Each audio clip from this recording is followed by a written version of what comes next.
It gives me a great pleasure to welcome you to the 16th edition of School of Tomorrow events. Guardians of the Future, Shaping Tomorrow with Generative AI. The non-profit School of Tomorrow event series was launched by Beaconhouse in year 2000 to engage global communities in conversations that shape the future of schools and societies. I would like to thank Google for Education and their tech partner, Tech Valley, the lead sponsor for School of Tomorrow 2023, and our titanium sponsor, United Bank Limited. Other key sponsors include My Backpack, MK Books International, Allied Limited, Habib Bank Limited, Watheen, and Interwood. We also thank our School of Tomorrow supporters, including Paramount Books and Nestle Pure Life, who have contributed to this year's event. My name is Muhammad Qasim Rahman, and I'm an IGCSE and A-Levels mathematics teacher at Beaconhouse Potawatomi campus, Islamabad.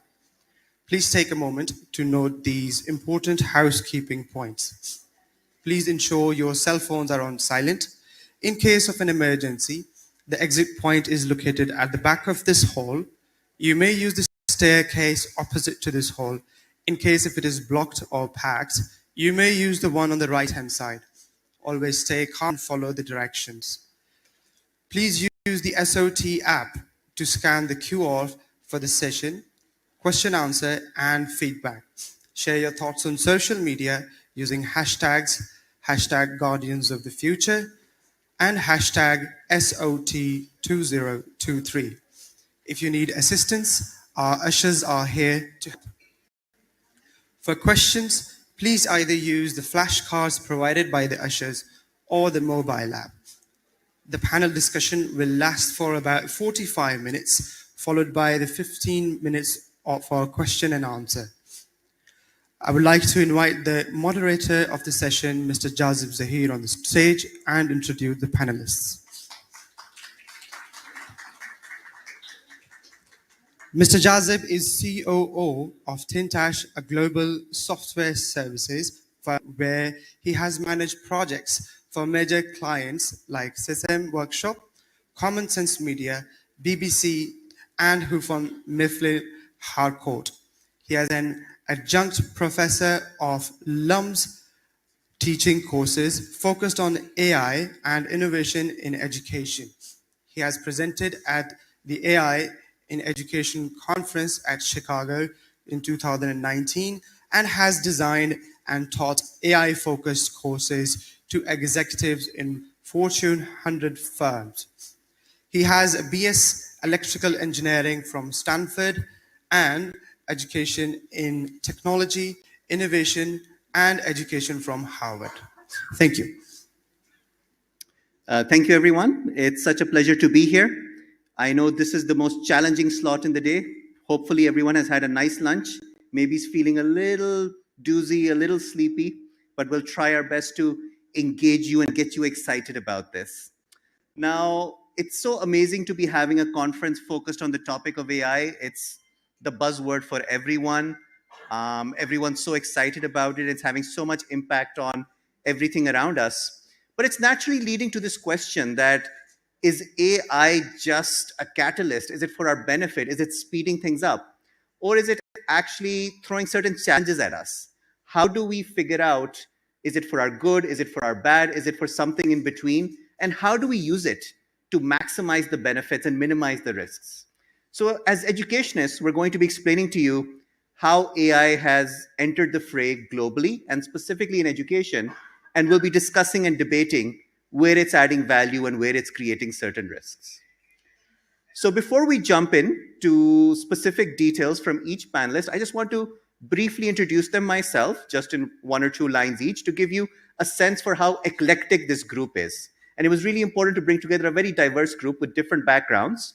So from left to right, first of all, I have Uzma Yusuf. She is affiliated with Cambridge University Press and Assessments, and she has a particular interest in early childhood learning. Let's give her a round of applause. Next to her, I have Mr. Umar Nadeem. He is a founding partner at Tabadlab Tabad Lab, which is an amazing think tank doing incredible research on lots of various initiatives. Let's give him a big hand. And someone very familiar in the world of education, Dr. Athar Osama. He's been doing amazing things related to policy and bringing innovation and collaborating with a lot of schools. Let's give him a big hand. We have Catherine Booth, affiliated with Pearson, with a specific focus on investments, on assessments and investments around that. And she is particularly looking at the entire region, including Pakistan. Let's give her a big hand. And last but not least, you see someone behind me who is pioneering AI into the panel. We have Adam, who is going to be brought in strategically to share his thoughts on AI. And we should all be very excited because this is the first time in Pakistan we have an AI avatar that is part of panel. So let's give him a special AI hand. Okay, so I think the best way to get into the topics really is to give our panelists each a few minutes to not only explain their background, but also to kind of establish a basic stance based on their areas of interest. So I'll start with Catherine. And given her background specifically in assessments, I'd love for her to talk about how her work is being impacted by AI, and specifically, given that she engages with so many teachers, how is the role of teachers evolving in the age of AI, and what should they be prepared for? So over to you, Catherine. Thank you so much. And it's lovely to be here today in Pakistan. I think for us, then, assessments have got a great capacity to be, that the world has got a great capacity to be changed fundamentally by AI.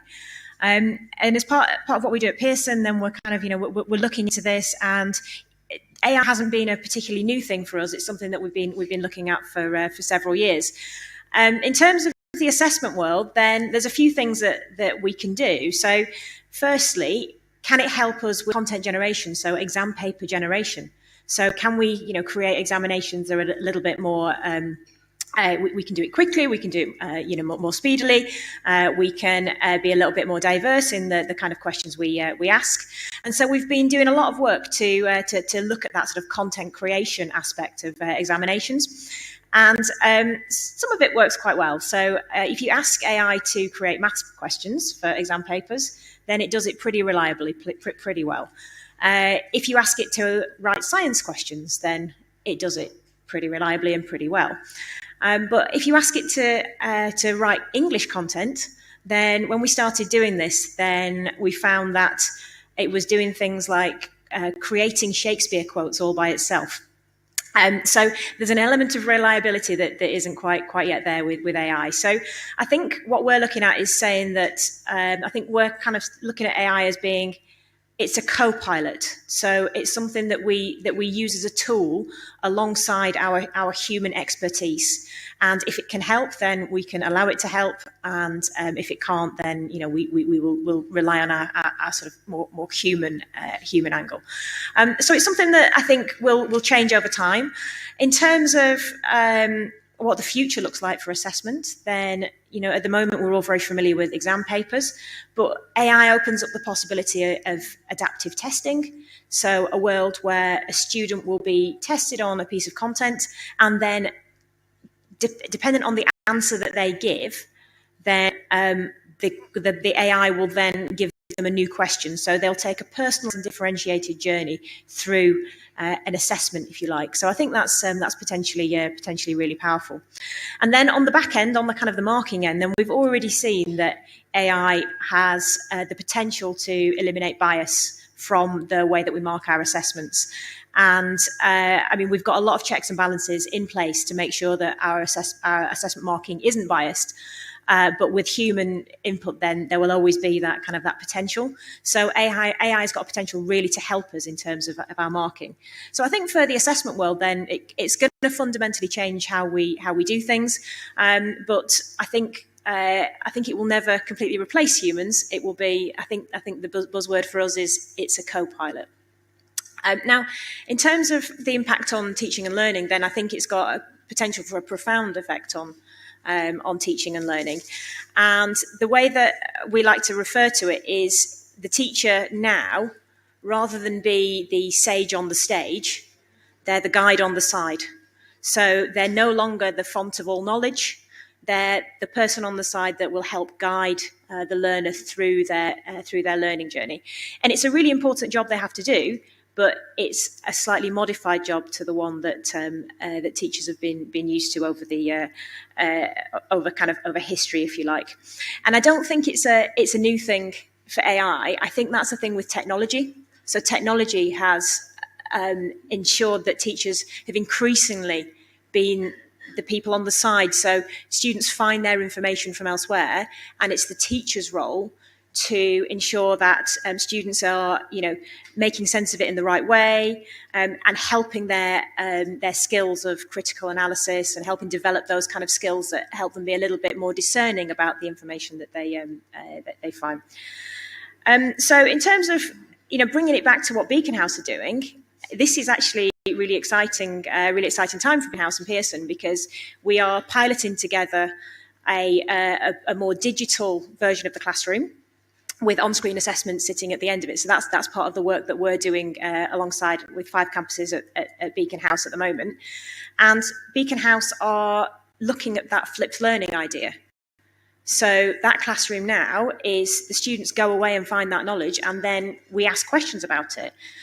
So I think actually that speaks a lot to how this world is changing and how kind of AI is exacerbating and accelerating that change. So a lot of what we're doing already kind of speaks a lot to this. So I think the important thing again is that word, that co-pilot word. I think it's really important for teachers to mediate that acquisition of knowledge and to mediate how students interact with it. And I think it's about, the important thing about AI is that it's garbage in and garbage out. So unless you ask the right question of it, then you're not going to get the right answer. So it's about kind of teachers helping students to be able to navigate that in an appropriate way. So yeah, so profound changes, I think, for the teaching world and for the assessment world. Thank you so much, Catherine. Let's give her a round of applause. Thank you for introducing the concept of the co-pilot and giving us some inside information on the nature and variation in the kind of content AI might generate. From you, I'd like to move to Ms. Uzma Yusuf. Building on her background with Cambridge University Press and Assessment, I'd particularly like to hear from her on how foundational learning and early education might be changing because of AI. So over to you. Thank you, Jasip. And just to add to what Catherine said, absolutely, we have the same approach. We are an assessment body, an exam board, and a press, and everything that we do owned by the University of Cambridge, which is one of the world leaders in AI and sciences and so on. And interestingly, I was talking to Catherine and her background in Cambridge education, and we were all saying that I was just looking at a ranking, and Cambridge itself is the most AI-ready city in the UK. But, so Catherine spoke about the role. We are also working a lot with partners like Beaconhouse at the high end on the summative assessment levels, where we're doing digital mocks. We are co-creating a lot of stuff. We are doing Homebridge exclusively with Beaconhouse. But what happens till children get there? As we all know, foundational learning is the most important bit, which makes or breaks a child. I think a very important part of my introduction is that I'm a mother of 2 6-year-old twins, a boy and a girl. And, once you see your children growing and you see this big wide world full of opportunities and challenges, you want to, maybe that's why, it's a very personal thing to me. What are we doing in foundational learning? Cambridge works with the government of Pakistan on a lot of projects, formally these days on a project called National Assessment Tests, which is funded by the World Bank, and you get to see what's happening on the state side. When you look at Pakistani children, Pakistan has the highest rate of stunted growth in South Asia, in the kind of income group that we are in. We're not comparing it with Europe and USA. South Asia, same income level, our acquisition levels are really low. A Pakistani child, if you look at the averages, will only achieve 41% of its potential. There's huge diversity, there's huge disparity if you look at children in Balochistan, they are at the same level as Niger, for example. If you look at my children and yours and all of us who've been fortunate to be born somewhere, maybe they have the same potential as anybody sitting in the developed world. So that makes you question. This world is not safe unless everybody has something, unless all of these children have some semblance of equity. My children have 3 teachers teaching in a class of 22, and we went to Gilgit Baltistan, and a classroom has 1 teacher and 100 students. इस दुनिया में आप नहीं रह सकते. There's going to be no opportunity for our children unless there is opportunity for everybody. That is why I feel foundational learning is extremely important. Also, curriculum load, if we don't give our children the time to think and discern and come to their own conclusions, like Catherine said, how are we going to let them have the agency to sift right from wrong? In the American Senate, once ChatGPT said that half the senators are possessed by extraterrestrial beings. So do you want your child to believe everything that comes out? No, you don't. But how do you build that? You build that at foundational level. So any intervention done at 3 to 5 and then 5 to 11, especially from 3 to 5, it brings you back a return of 8 to 14% or more. And this is all World Bank international data, which is highest at any level. So what we're trying to say is, what is the role of education, us as in whatever capacity you're working in, to prepare our children for the world that people like you are actually navigating? So foundational learning will be impacted by AI, by supporting people who are actually giving it to children. The most important relationship will still remain between the adult and the child. Now, that adult needs to understand, needs to know what they're dealing with and what they're preparing children for. On a more practical level, you're looking at collaborative skills, you're looking at confident children, you're looking at children who are not afraid to fail, and you're looking at children who have basic mathematical skills, who can think mathematically. They don't have to be wizards, but us sare ke liye you need to have space in the curriculum for children to be able to do those things. At Cambridge, for example, we are trying to encourage, and it's a part of our curriculum, but nobody teaches it: music, art, physical education, even well-being. But it comes back to the point, we don't have enough trained teachers anywhere in the world, especially so in Pakistan. So foundational, when we start investing in education all over the world, it's a pyramid that needs to be inverted. People are going to stay in education for far less number of years than they did when we were growing up. So that makes schooling even more important. And that's my plea, as educators, as parents, this is the time. We need the most trained teachers. We need AI to tell us what will happen if we don't do this. So that's how I hope AI can influence our decision making, funding at the right time, intervention at the right time, and preparing our kids for tomorrow. Thank you. Thank you. Thank you, Uzma, for making us think about how foundational learning is changing and needs to be changed further in the age of AI. I'd like to go to Dr. Athar now, and I'd love to hear from him, given that he's involved in so many national initiatives around STEM learning, around innovation, and he's been educating universities and teachers on AI. What kind of feedback he's seeing from them? How prepared are they? What has been his learning from interacting with people at this level? Thank you, Jazib. Thank you for this opportunity. So I kind of approached AI from a very critical standpoint initially, but I also feel that it is going to have a major impact on many things. Learning is probably the most important one of them. I think it's going to have a huge impact on the knowledge workforce in Pakistan.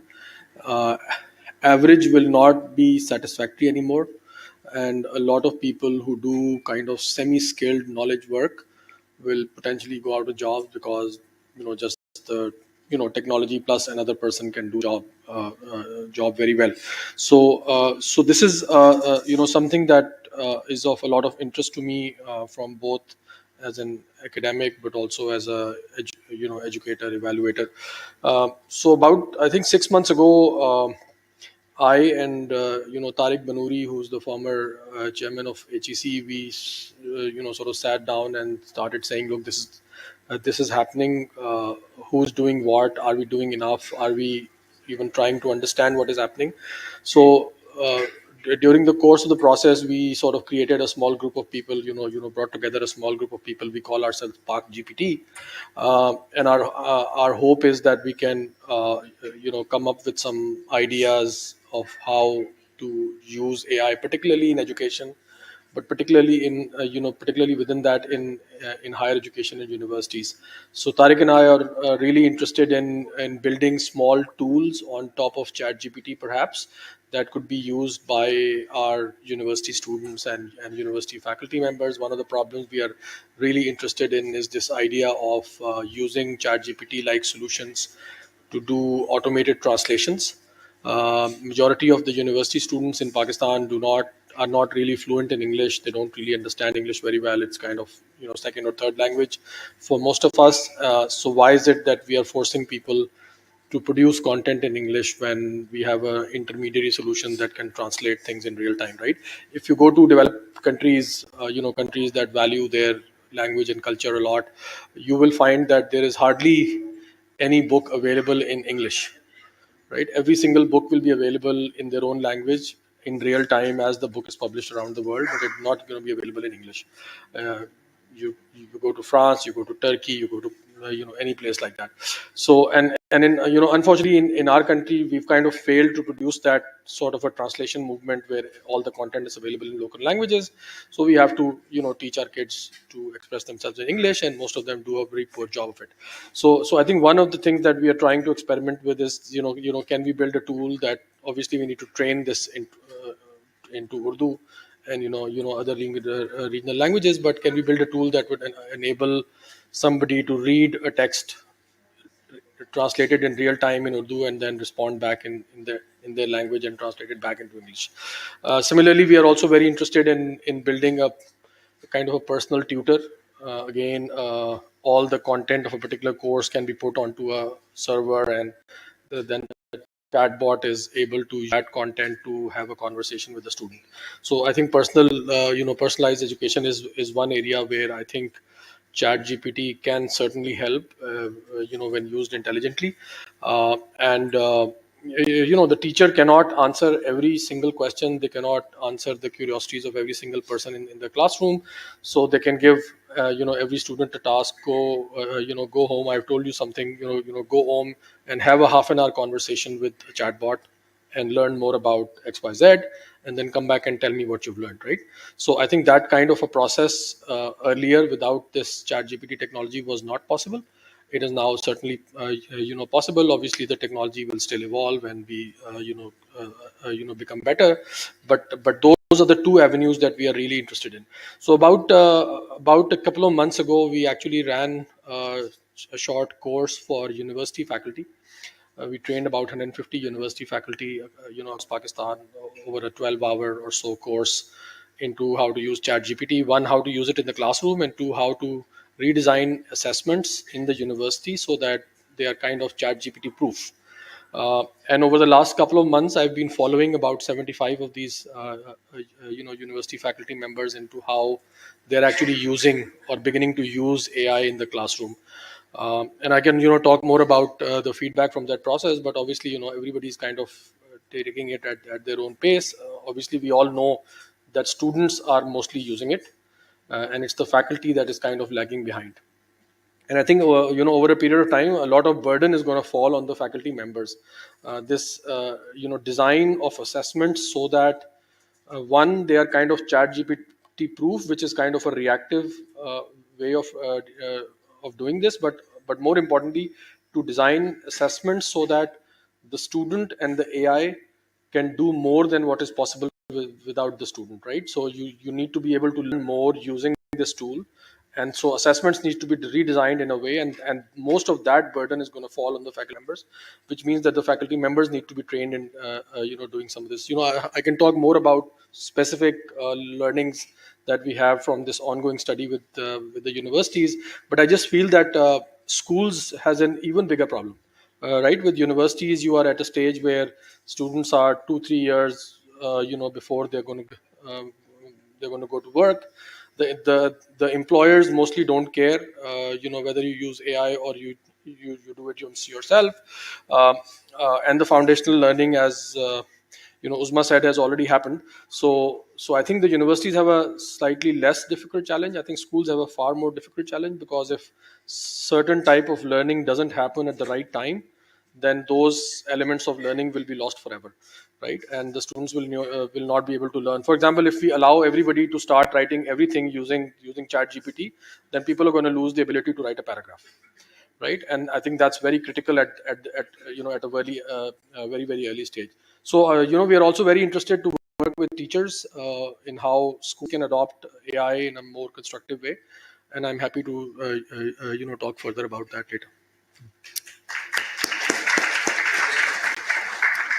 Thank you, Dr. Athar, specifically for pointing out that something like ChatGPT is a starting point, and we can build tools upon that that are particularly useful to us, and how teachers in Pakistan are being engaged by you for kind of these practical considerations.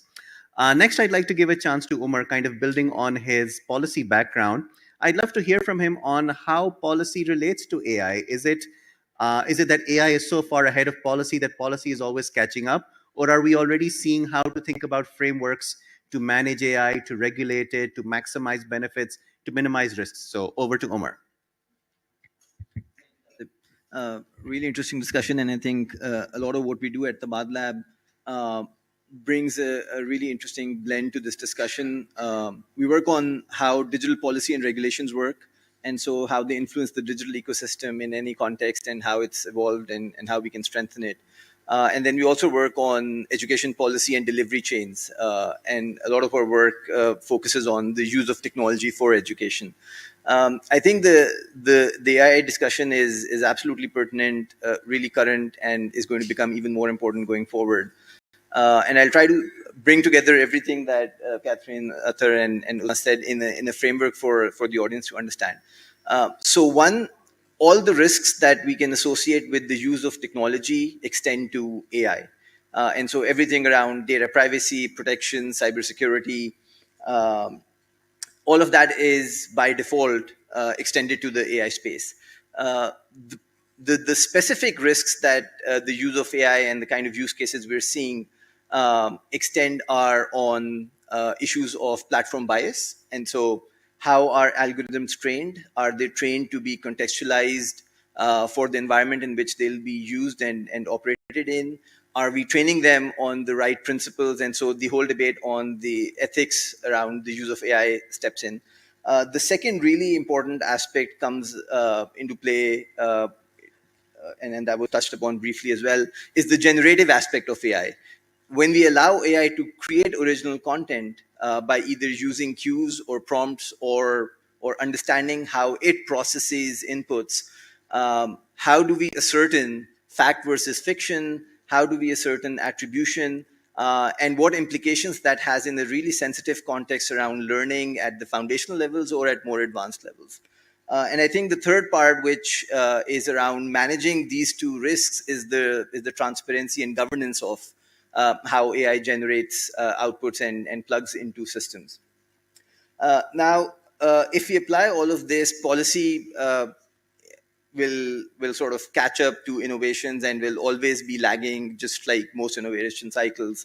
And so I think while there's been a lot of advanced thinking, not unsurprisingly in the West and more developed contexts, I think we'll still lag in terms of how developments outpace the policy and the regulatory frameworks.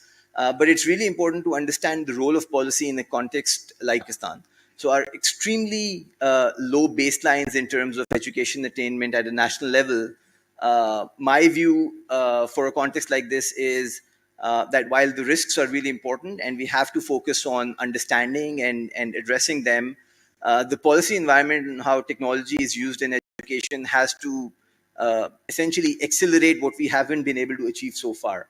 And so instead of stifling growth and innovation and some risk taking, we should be encouraging that through policy frameworks and obviously mindful of certain risks. Now, in terms of how we think about education and AI in Pakistan, we have a draft AI policy at the national level. We have, the last education policy at the national level was fairly dated, but we do have a digital and innovative education strategy that has been developed by the Ministry of Federal Education. And both, in my view, cover AI in a fairly limited context. And so I think a lot more thinking in terms of the formal policy instruments and frameworks that we're thinking of needs to be in place.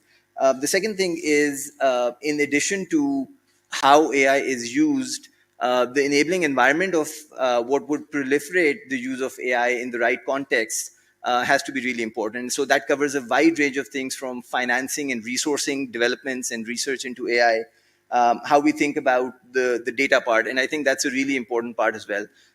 At a system level, our relationship and preference for having rich, rigorous, timely, current data is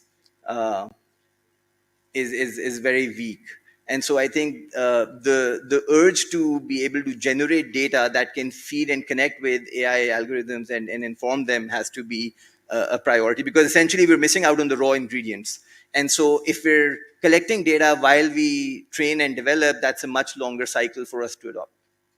And then the skilling and the mainstreaming part of it, which Athar was talking about, I think that's absolutely essential. But at the same level, the regulatory part of it requires a lot of state capability and understanding of the space, both from being able to set the frameworks and the policy direction, but then also to govern it.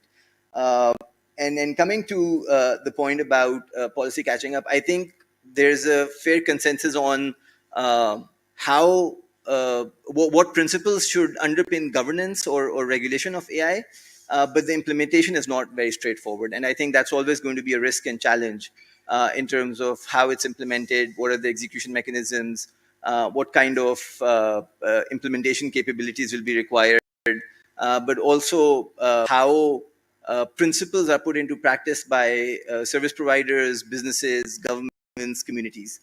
In terms of the potential and role, for me, I think in the specific context of Pakistan, and that's based on a lot of work we've done on parental and community engagement around education, and that too for the context of public sector schools and low-fee private schools where the learning outcomes are most compromised.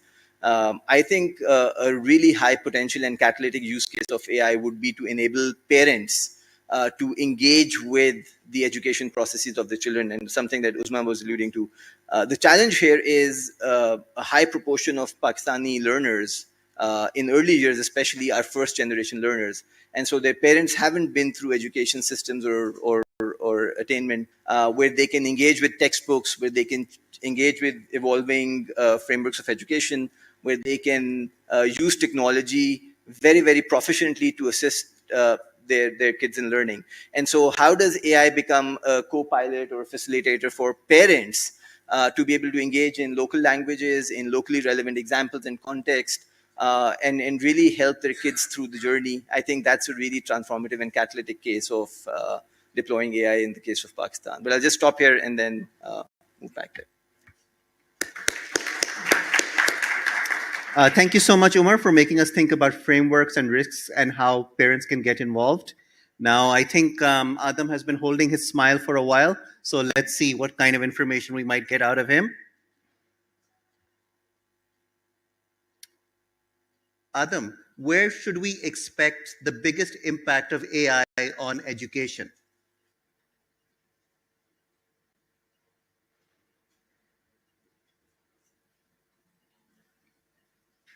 AI could significantly impact personalized learning, intelligent tutoring, and automation of administrative tasks. Exciting times, isn't it? He deserves a round of applause. Adam, in less than 250 words, can you describe whether AI is more of a catalyst or a threat for education? Takes a moment to process. AI acts as a catalyst for education, enhancing personalized learning and efficiency. However, managing data privacy and job displacement are key concerns. Your thoughts? So you can see he's more than a pretty face. He can actually say something substantial. Let's give him a round of applause. So while I'm waiting to get some questions from the audience where we can all contribute, I'd love to actually kind of hear a bit from our panelists on the dark side of AI. So far, everyone's been very positive. AI is going to do this, AI is going to do that. But there are obviously some areas of concern. Is it around the quality of the content? Is it around the biases in it?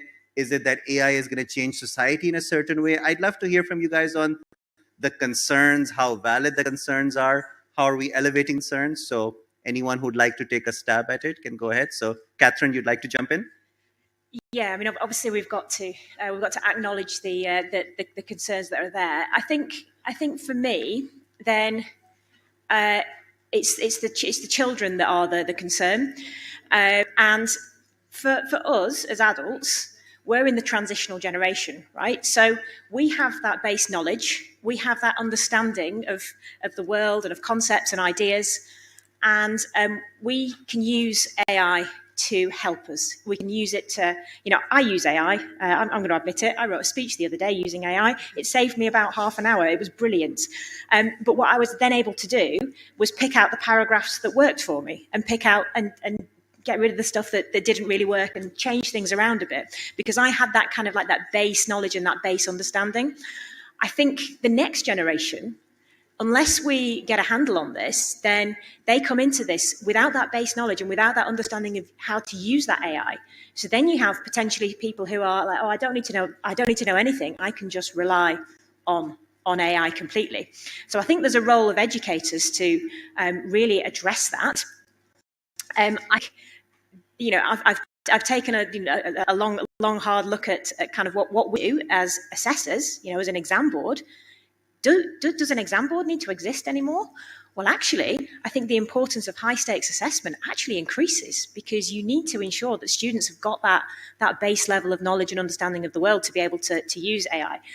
So I think that's a big danger, and I think the corollary of all of this is that you'll have increasing polarization. So you will have people who have got that good education and can use AI as a co-pilot to help enhance their lives, and then you will have people who will access AI to effectively help them run their lives, and they will be completely reliant on it, and that's a danger. And there's lots of spin-offs from that, sort of around politics and around the deep fakes and people like you being able to question things.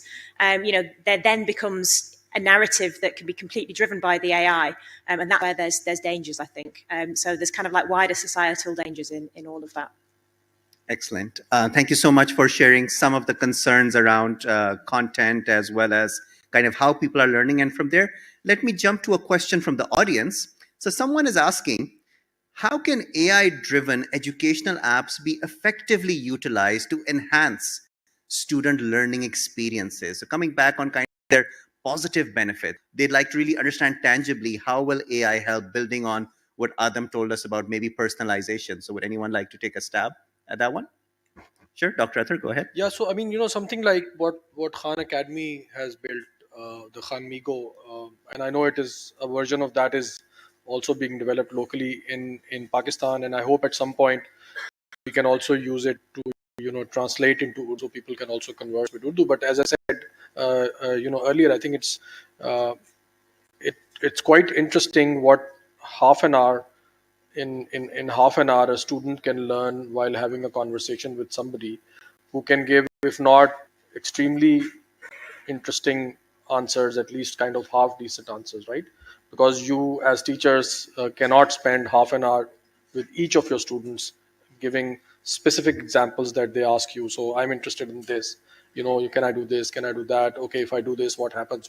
These kinds of conversations, more or less, again, depending upon how specialized that area is or how general that area is, these kinds of questions can be answered reasonably, and the teacher can then ask the student, okay, based on this half an hour conversation, can you write your key learnings, and those key learnings are reported back to you, or you can ask them to share with you their questions and prompts, and you can try to understand the the thinking process. I think with respect to what you said earlier, I feel particularly in the case of learning, in the medium to long term, the problems are less dramatic, because I feel that the concept of learning would have changed forever in 10 to 15 to 20 years.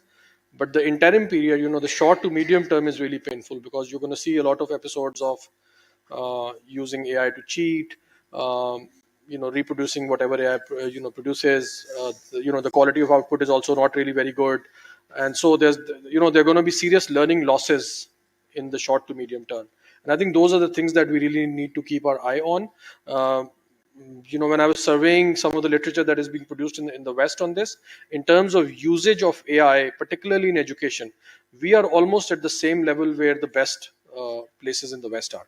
Right, so we are not, very far behind. We are quite far behind in terms of, creating our own models and creating our own AI, but we are not very far behind in terms of how teachers are using them in schools or universities. And so I think there is a real opportunity for us to actually intelligently use some of these things, create our own learnings, create our own insights, and actually, in a way, leapfrog, the gap that we have with the rest of the world. Sure. And Usma would like to build upon that. So, as Dr. Athar Osama was saying, we can leapfrog, but my biggest problem is the inequality. Are we going to, yes, my children and your children, people sitting around this room can, but what is going to happen to children in Balochistan? What is going to happen in children within the districts of Karachi, which are not as affluent as Defense and others? And we've understood from the world, unless everybody has something, nobody has anything at all. So we have to understand that, and we have to understand that kind of, and we need to develop that understanding in our young children. You can't just exist for yourself, otherwise you'll be living in the world that we've created for them. As far as, and this, just one point I wanted to add about Khan Academy, that the content is being translated into Urdu. 80% of it has been done. And the positive side of technology is that one smart board costs you about 25 lakh rupees or whatever. So there were different packages for smart schools. Each package was costing one of the local governments in a province about 1 crore rupees. Whereas the whole of Khan Academy content being translated into Urdu by excellent experts in language and in content is costing about 80 lakh rupees. So you can see, if we want to deploy technology effectively and a view to where it is going, who it is benefiting, how are we also using it as an equalizing force rather than only for those who've got access to tech living in city centers. And the divisive role of technology is evident even in cities like Cambridge. So Cambridge is one of the world's most tech ready, AI ready cities. And after COVID, when we sat together, we all the global leadership team was in Cambridge, and we were talking to students who are in Cambridge schools, and they told us that technology is being pushed on us. We don't find that distance learning or remote learning is as effective as us sitting in the classroom together was. And we were really shocked, because I think our problem is, especially in countries like ours, we start running after one thing without discerning. And exactly like what Catherine said, we've had the privilege to see it grow. I think I'm really scared for my 6-year-olds. Will they be able to see the difference, or will they be taught to just, and this world is, we are in an arms race. This world, do you think all of these conflicts are organic? They're not. The most developed countries in the world are also the biggest arms exporters, with all of their elusive talks and their lofty ideas. They sell arms. And how do you sell arms? When there is conflict, you will sell arms. Do you think AI will not be employed to develop markets for those arms? So it's a very scary world, and we need people who are able to discern that. And that's where education and the role of school, I think, is critical in developing that understanding in our students, but most importantly in our teachers. So unless our teachers know what they're dealing with, how they can train themselves, and then in turn our students, we can't get anywhere. Thank you so much. And I believe Umar would like to build on that as well. Thank you, Jazib. So I think the base or the foundational sort of really strong value proposition is the personalization or the adaptive learning. And for me, that's a gateway to making the education system at large work better. And so essentially what we wait for in terms of formative assessments at the end of the month, or large-scale assessments, even in the case of Pakistan, a few years apart, I think those really micro interactions that are being analyzed, interpreted, recorded, tagged, could feed into really rich data for decision makers at all levels, at the school level, at the classroom level, at the area and region level, at the policy and decision-making layers, much higher in the governance structures. I think that stream of data, protected and obviously anonymized, could feed into really insightful decision coordinates on how to drive system performance, how to help teachers become better prepared, how to think about content that is being delivered through both systems, platforms, and in classrooms. How do we understand the interactions, the timings, the events in a much more nuanced way? And so for me, it's really about using a lot of these insights from pockets or segments of the education system that are not connected, and really bringing them and looping them back into how decision making at large works.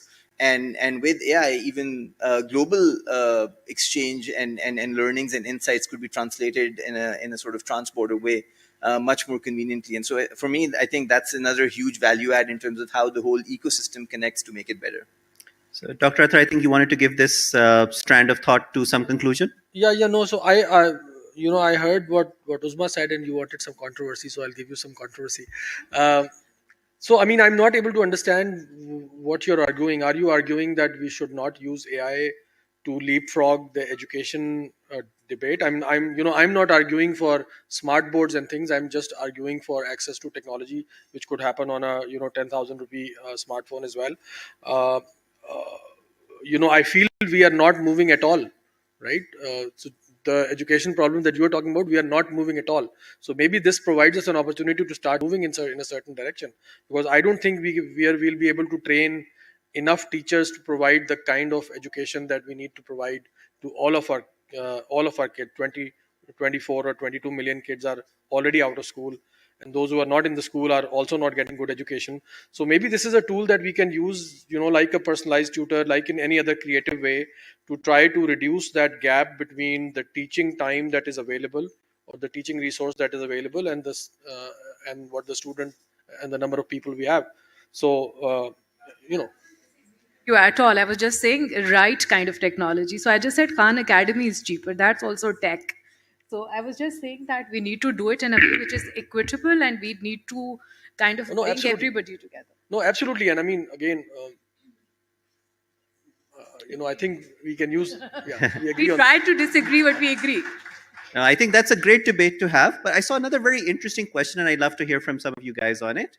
Someone was asking, should we be making AI a standard part of the curriculum, and how do we do that? So that's probably something we're all thinking about. Let's give Catherine a chance to start. Yeah, I think the genie is out the bottle. There is no putting AI back in the bottle. I don't think we can tell students they can't use it, because they will use it. And there's a question I think that came up around, will it limit students' critical thinking skills? It potentially will, but that's the role of educators to come in and make sure that absolutely doesn't happen. And actually, critical thinking skills is going to be much more important in future, because AI, people are going to be able to need to discern what they're seeing in AI, what AI is telling them. So yeah, I think very much we need to learn to work with it, and that's why teachers need to become the guide on the side rather than the stage on the stage. We need to be able to help students deal with it, and help students deal with it ethically and responsibly as well, because that's really important. And actually, part of what Pearson EdXL is doing, we have extended project qualifications where we ask students to do a project, and from this year, we now have an AI extended project qualification. And what we ask students to do is to create a piece of content using AI and critically analyze what that piece of content is. But we're starting to speak to that, because that's going to be what they need in their future. They're not going to go into the workplace and not use AI. So our education systems need to make sure that we deliver on that experience for them, and make sure that they're using it in a proper and effective way. Omar, I'd love to hear from you on this topic as well. Thanks, Azib. So I think there'll be two streams of how AI gets embedded in education. One is more curated experiences that will be through institutions, and I think that's where the role of institutions come in on how those platforms or interactions are curated. And so, do they limit critical thinking or do they trigger critical thinking? The other track is the more universal and open access to AI and tools, etc. And so I think again, if this intersection between those curated and universal experiences is designed well, it can actually trigger creativity and enhance critical thinking. But again, I think a lot of this for me is anchored in the realities of Pakistan. And so I think really basic skills that would enable us to think more critically are lagging. And so if we can use technology, AI, and Athar was talking about 10,000, I think even for 2,000 rupee phones, the content could be delivered through any channel, right? It's really about understanding what content works best. And if AI can fast track that for us, then it's a multi-channel approach to delivering that content. Even if it's designing paper-based worksheets and printing them out, but because those items or those or that content has been designed in a much more effective way based on the learnings through multiple interactions, millions and billions and trillions. And so for me, it's really about how the institutional focus on curating or triggering and enhancing critical thinking works, and how we complement it with more universal approaches and really have those safeguards or checkpoints in place that converge the two. As we're drawing to a conclusion, I'd like us to start thinking about, AI is changing things so fast that what should we expect maybe even in the next 6 months? And I think Adam is itching to answer, so let's see what he says.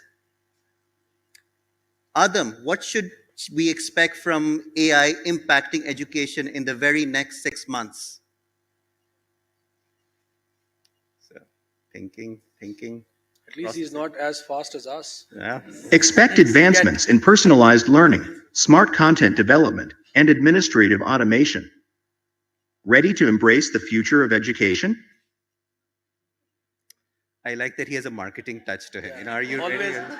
So he has been designed correctly. That's how you make it as a human. You're always selling. But I'd love to hear from our panel. What should we expect in the next 6 months? What's going to be big?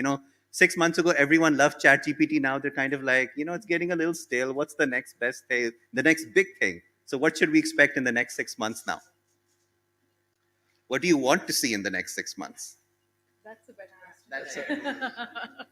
Well, I don't know, to be honest. I think it's very hard to predict even the next 6 months. When ChatGPT started, I said, okay, it'll take about a year for some of these things to come out and people start building apps. And then, 2 months down the lane, we realized that all the apps were now, coming out, all the APIs and stuff. And so people had been working on this even sort of, under the wraps. So I don't know, to be honest, what happens in the next 6 months. As I said, as I've been speaking to these university professors, they were saying, oh, we have this great trick. We're going to ask the question in a manner that it's a picture that the student can get, right? So he won't be able to straight away put that question in the GPT window and get an answer. Now, look what, a month down the lane, we have ChatGPT has the ability to actually read a picture and interpret it, right? So things are happening way too fast. I think, the more interesting question for me is what should we do, right? And I've looked at the AI policy draft that Pakistan has published, and I find it fairly ridiculous document, to be honest. But really, as a country, I think we need to decide what we want to do with this. A lot of countries that have come out with AI policies and AI strategies have really thought hard about what they can realistically achieve.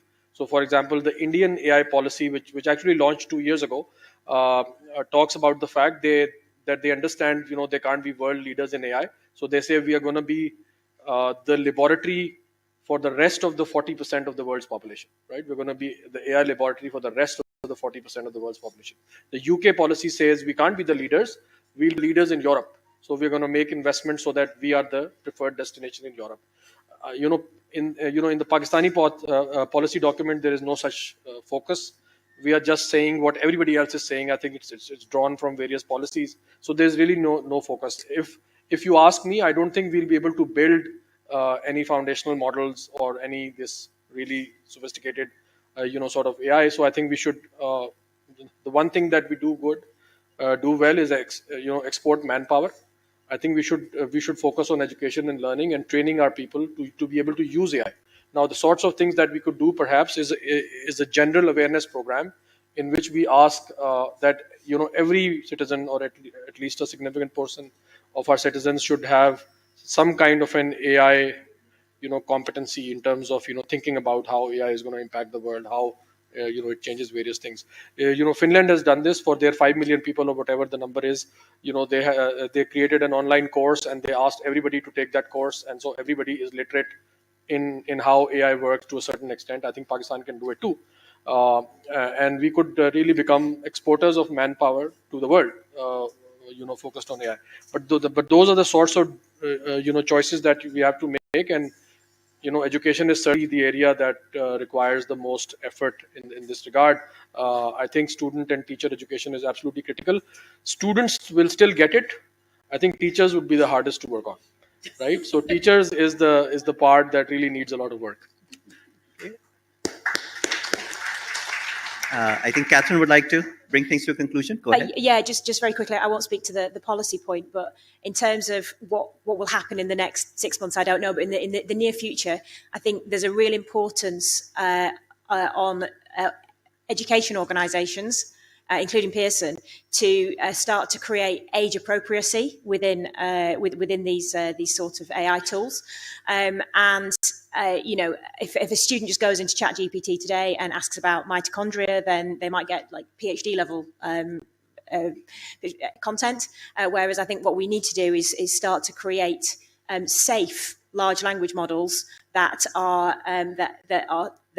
give safety to the student, as in they're not accessing content that might be harmful to them, but also age appropriate in the standard of the content that is being delivered to them.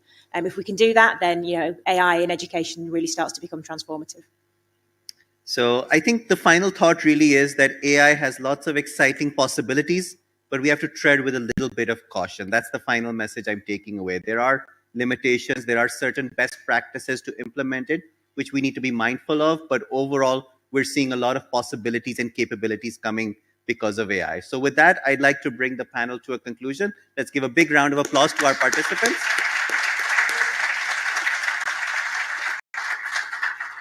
And thank you so much for being a wonderful audience. It's been wonderful to be here. Thank you.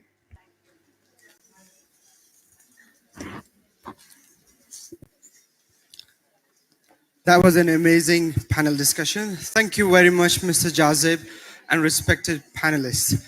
I hope you all enjoyed it. Respected audience, you can give your feedback on the session using the mobile app. Thank you.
Hello बोलो hello hello ठीक है hello hello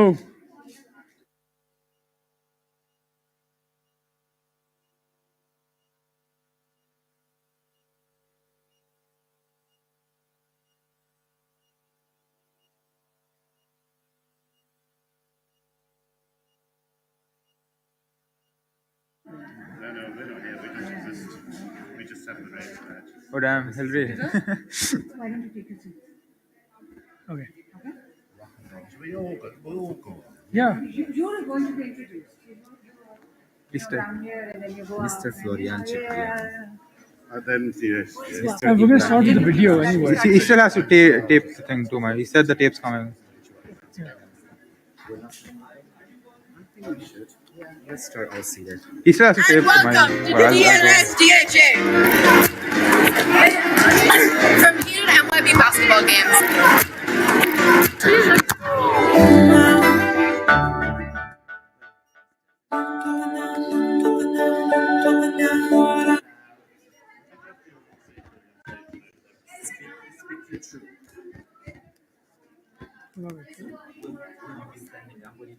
what do you think we should do We can try both.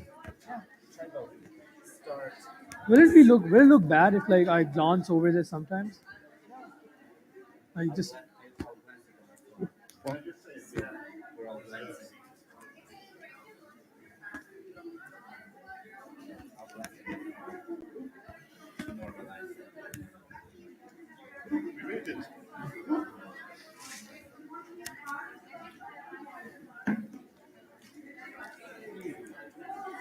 Hi. Yeah. We decided it's better if we're all on stage first. hopefully yeah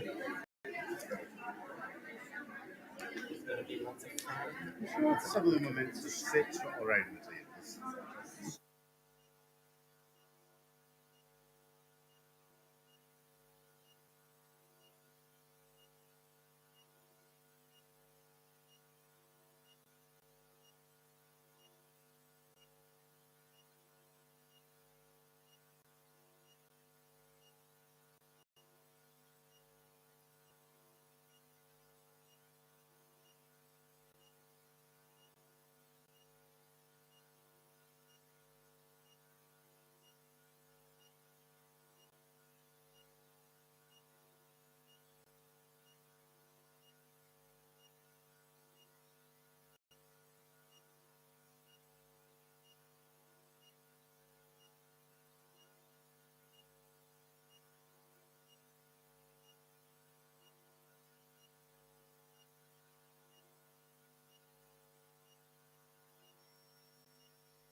It gives me a great pleasure to welcome you to the 16th edition of School of Tomorrow events, Guardians of the Future, Shaping Tomorrow with Generative AI. The non-profit School of Tomorrow event series was launched by Beaconhouse in year 2000 to engage global communities in conversations that shape the future of schools and societies. I would like to thank Google for Education and their partner Tech Valley, the lead sponsor for School of Tomorrow 2023, and our titanium sponsor, United Bank Limited. Other key sponsors include My Backpack, MK Books International, Allied Bank Limited, Habib Bank Limited, Watheen, and Interwood. We also thank our School of Tomorrow supporters, including Paramount Books and Nestle Pure Life, who have contributed to this year's event. My name is Mohammad Qasim Rahman, and I am an IGCSE and A-Levels mathematics teacher at Beaconhouse Poroha campus, Islamabad. Please take a moment to note these important housekeeping points. Please ensure your cell phones are on silent. In case of an emergency, the exit point is located at the back of this hall. You may use the staircase opposite to this hall. In case if it is blocked or packed, you may use one on the right-hand side. Always stay calm and follow directions. Please use the SOT app to scan the QR code for session question answer and the feedback.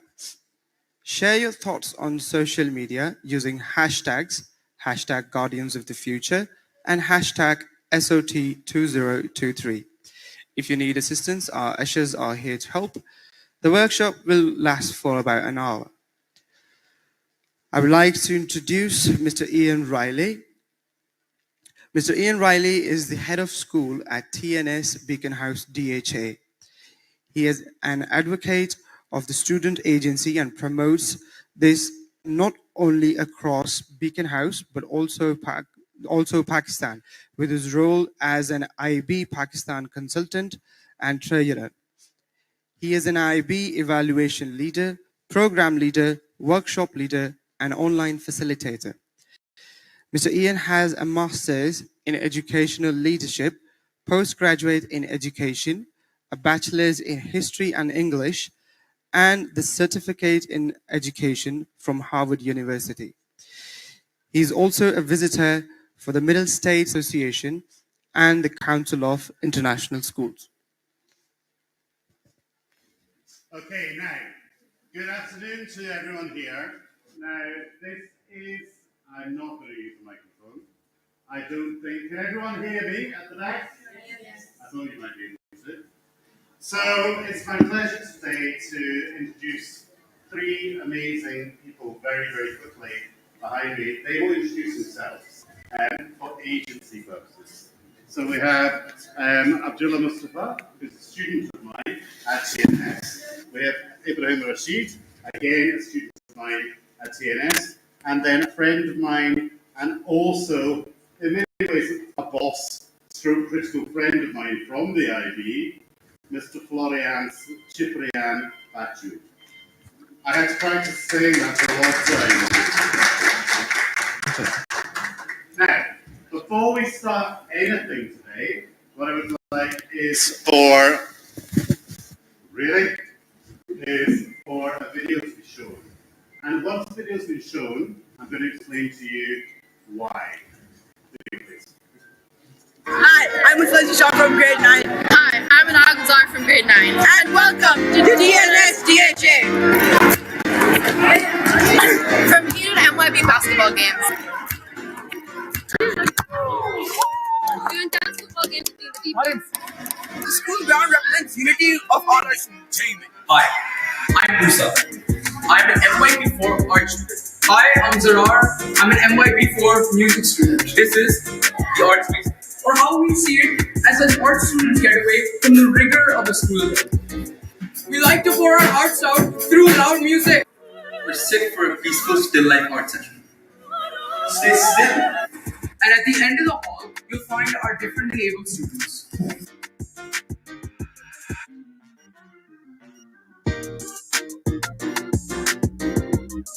This is the multi-purpose hall, an extension of the art basement, where we hold multiple student events.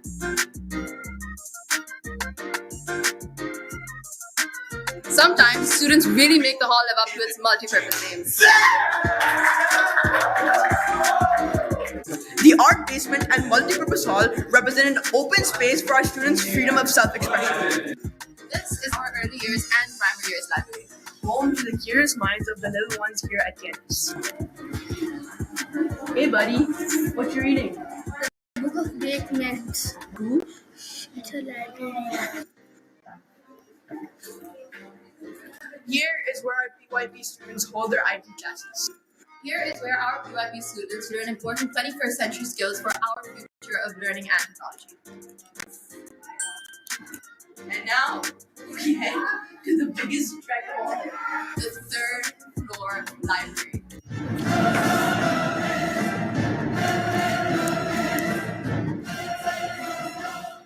Here, the DP students find a quiet place to do self-study in their free lessons.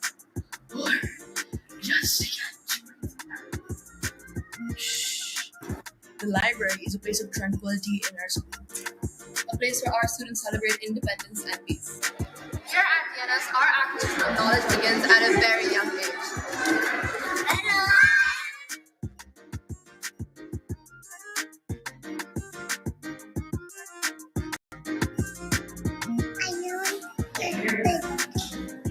I learned to count money. I learned art. I learned IT. I've learned languages. I learned how to get out of my comfort zone. I've learned how to cooperate with other students. I've learned to be eco-friendly. I've learned how to respect my teachers. I learned how to collaborate. I learned the art of filmmaking. I learned how to code. And that was DNS. Class dismissed.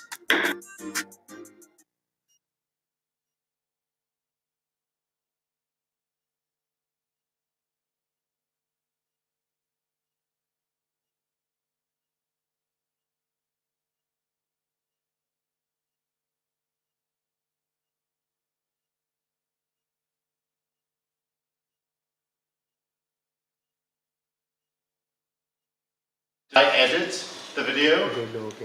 Did I have anything to do with the script of the video? They did everything themselves, and they showed us the final product. Right?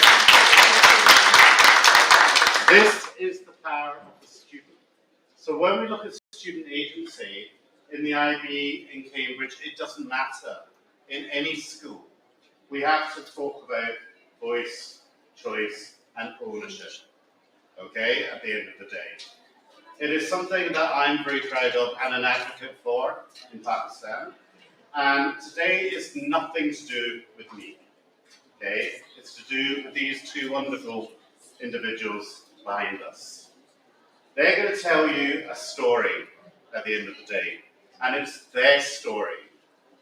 Because at the end of the day, having been at the Learner Agency Paradigm Conference that was founded because of TNS non-log slam, we need to come up with a reflective idea on what student agency actually is.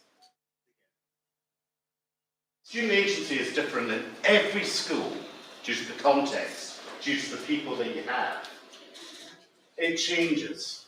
There is no one definition for everybody, all right? So I'm going to hand over now to the two amazing kids who are going to go through their journey.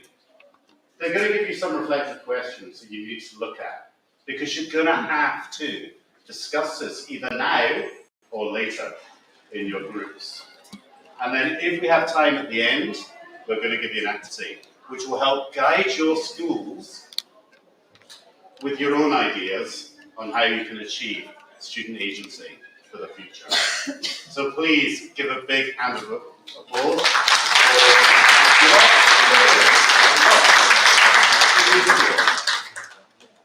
So, we first have the presentation on this. Our presentation. Okay, so my name is Dipak Rashid. I'm a student of DP2 at PNS. I'm also the head boy at PNS. And I'm Gula Mustafa. I'm the Science Writing President at Beaconhouse. So, as Mr. Wright said, we're going to give you our story. We're going to tell you our experience with student agencies, what we've learned, and what we've achieved up to now. But before I start that, I'd like to start with the person I know. Back in grade 10, I'm in grade 12 right now, so for those of you who are not familiar with the IB classing system. Back in grade 10, our teacher came in class. So she came with a long list of project ideas for an MYP middle year's end of year project. I looked at the list, and quite frankly, I was not interested in it. I was like, it's a bit boring. But so I went to her, I plucked up the courage. I went to her, I told her, Miss, can I do something else? And what she said, I was quite amazed by it. She's like, Ibrahim, the list was meant to give you an idea of what you can do. It was meant for an aid. You don't have to copy what's on the list. It's what you want to do. And that there was one of the most memorable learning experiences I've ever had. Certainly not because of the grade I got. I can assure you that the grade wasn't that beautiful. But because I had a say in my learning. And that was my first experience with student agency. A second opportunity for student agency came around when we got to know about a challenge known as the Conrad Challenge, which is a very prestigious international challenge. We were very enthusiastic about signing up. We even chose our team, and we chose to participate in the environment category, which really resonated with the team members. But reality soon hit us when we realized that we actually had to come out with a tangible solution to a real world problem, to a global problem. And that's where we had to research a lot. And research we did. It took endless time. Hours blurred into days, and days blurred into weeks, and still no luck. At first, we did come up with a solution, and that was to extract hydrogen from salt water to use as fuel and to use as a clean source of energy. But seeing the complexity, we decided to stick to the basics. I look towards environment as, ever since I was a child, I was very fond of the environment, and I've been trying to take initiatives to take care of the environment, planting trees and whatnot. So I noticed how the clear skies of my childhood were giving way to a gray haze. The air quality was deteriorating, and so was our health. And that's when I thought, what can I do to make a difference? And that question laid the foundations for Breathe Easy. Well, so we know you guys don't know what Breathe Easy is, and you probably won't know with this picture as well, but that there is an air purifier. That's our second prototype. It's a very rudimentary model right now, but I assure you it works, and it works really well. And this is our story. This is what we're here to talk about.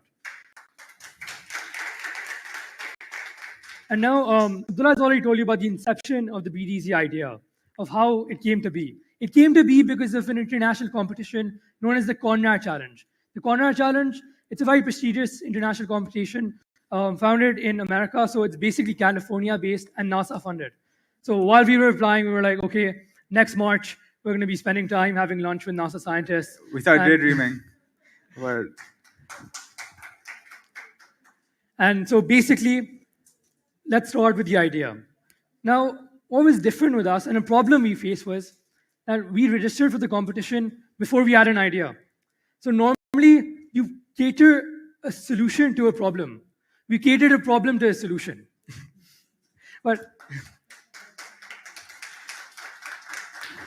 So with Breathe Easy, the idea came to be that Abdullah and I, we spent endless hours researching, and then we live in Lahore. And in Lahore, the smog is absolutely awful.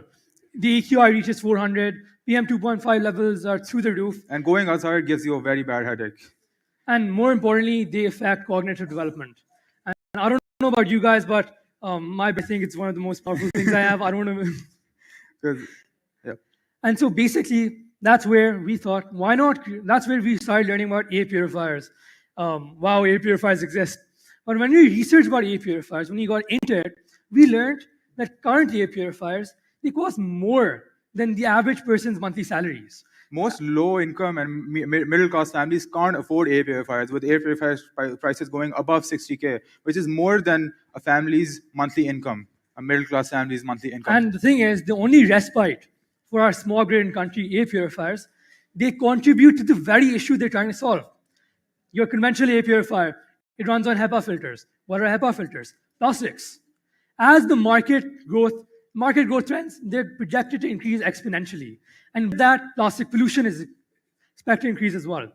And we'll tell you the mechanics later of our air purifier. I think we're going to go to the research. Okay. Every groundbreaking problem only becomes real with like a lot of extensive research, a lot of extensive validation and testing. And for Ibrahim and I, this process was both very exhaustive and also enlightening.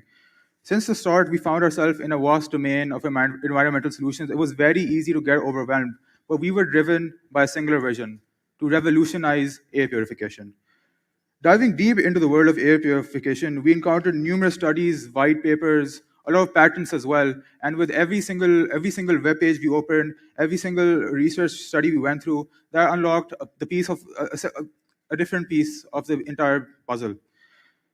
And we were absorbing the collective wisdom of an entire industry, which was a very, very difficult task. But with every iteration, we got closer and closer to making our final product. So now we've already mentioned that air purifiers, conventional air purifiers, they run HEPA filters. HEPA filters are bad. So how does our air purifier run? It runs on water. So what we've done is we've used our amazing mechanical engineering and electrical engineering especially skills, our artistic skills, our amazing grade 10 physics, what we learned in grade 10 physics class. And what we manufactured is a water air purifier which runs on water. There's three main purification components. First of all, the water passes through the pipe where there's 3 millimeter holes. The air basically dissolves into the water, and that's where most of the PM10 particles, most of the PM2.5 particles get absorbed. The air basically gets washed. So basically, for example, in an aquarium, the things known as bubble diffusers, they increase the solubility of water with air. And that's the exact mechanics we're using for our air purifier. But when the air goes through the water, there's still 2 more filtering components. As you can't see in that photo, but so the PB5 you can see, there are 2 extra filters. One's a cellulose sponge, and the sponge functions exactly how a sponge functions. It absorbs all, and now I know it's going to sound a bit weird, but it does absorb all dust, pollen, and does not let it pass. And towards the end, we have vetiver. Vetiver is a very good, it's a plant which has shown in research that it has the ability to stop and help purify air. What it does is that it absorbs like all the volatile organic compounds from the air, such as nitrous oxide, sulfur dioxide, all of that. It's very harmful for our health, and more importantly, it acts as a natural air freshener as well. So it's an air purifier and it's an air freshener. So, but it didn't look like that during the beginning. It looked like this. That might look like a lot of scribbles to you, but this was the start of our startup. This is how we started, and so there's a pros and cons list there as well. We put in a lot of effort doing the drawings. I can personally say that this is my handwriting, and and the model I've drawn. And so right now we're going to talk about the setbacks we experienced while we were in the process of making it. So initially, all was going very well. We thought we're brilliant students, we're IT standard. Next year, we're coming for you, MIT. We started sourcing the components. We already thought that, okay, we're using PVC. PVC is it's not sustainable, but it's better than other plastics. It's made from recycled materials. So we started sourcing the PVC compounds, the PVC sheets, PVC pipes. That's where we encountered our first major setback, the air blower. Now, in conventional air purifiers, they use normal centrifugal fans. But because the air has to fight the water to get out, we need a heavy-duty air blower. And the air needs to come with a lot of pressure to pass through the air. If the air isn't pressurized enough, the air just refuses to go through the air. So we needed a heavy-duty blower that passed air with a lot of pressure. So in this setback, we had 2 problems to solve. One was the energy problem. How can we claim that our air purifier is sustainable when it uses 3 times the energy of a normal air purifier? And the second one, you don't find air blowers in Pakistan. Nowhere. We went to markets, we scoured markets we've never heard the name of, Bilalganj, whatnot, old second-hand stores. Yeah. That's where we found a second-hand air blower. It wasn't as efficient as the ones we were looking for, but we already knew that, okay, if this thing works, we can always import it from China. What it allowed it to do is it allowed us to test our product, our first prototype. Without it, we wouldn't be able to do. So we did source air blower. We did manufacture it in a normal warehouse. And that's where we encountered our second setback. The second setback was finances. With limited capital and no one to fund us, we couldn't take the risks other startups could. We couldn't order air blowers from China because the minimum order requirement for those was way beyond our budget. We also couldn't make new iterations of the prototype every single time we wanted to add stuff. And we also couldn't get an A quality monitor to test the efficacy of product because even that was out of our budget. But with deep thought and help from our school faculty, we were able to overcome most, if not all, of these. The school funded our project. They bought us an air quality monitor. I don't remember that. And we also decided to make additions to previous prototypes instead of making entirely new ones to keep finances in mind. And that's where we encountered our third major setback, time. Well, everyone says time is money. For us, time is our future. Well, I have MYP exams, school homeworks, which I really do, DP exams, SATs, and then managing our venture along with it, very difficult. Yep. So what we had to do was, that Abdullah and I to have meetings, we had to schedule them. Like, it was so odd. Abdullah here is a very close friend of mine. I had to tell him, okay, we're going to have a meeting at 2 p.m. in school. All our other friends, they were like, dude, what the hell is wrong with you? Can't you just meet each other over here? But we had to manage our time very well.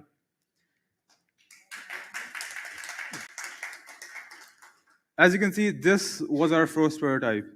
It was a very big milestone in our journey, but there were a few very big problems with it. First of all, it was a bit too big. We couldn't fit it anywhere, and no one would buy something like this. And second of all, it used too much energy. The fan you see there, that's a 600-watt fan. So we went entirely back to the drawing board. We reduced the size, and we also reduced the energy consumption so that when consumers buy it, their electricity bills don't just like, the air purifier might be cheap, but when the electricity bill comes and it's like 20,000 more, that wouldn't be a good thing, right? So we changed that, we reduced the size, and we made it more portable as well. Into this one. So we've changed this one, where we've used a more efficient DC air blower. In it, we've changed the dynamics of it as well. We've made it smaller, and then we've used a lot of physics in it as well. I'm not going to go into the nitty-gritties because it isn't patented as of now, so I don't want people stealing our idea. Now to the milestones. There were a lot of milestones throughout our journey. The first one, as I mentioned, was the prototype itself, the first working prototype. It was nothing short of euphoric. It represented all our hard work, all our dreams, all the work we put into it. But even though we won the Condor challenge with that prototype, that still wasn't enough. We looked for opportunities all around us, and that's when we learned about incubation centers.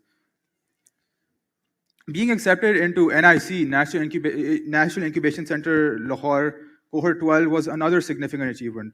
We were very intimidated at first, seeing how everyone there was an adult, as you can see in the photo.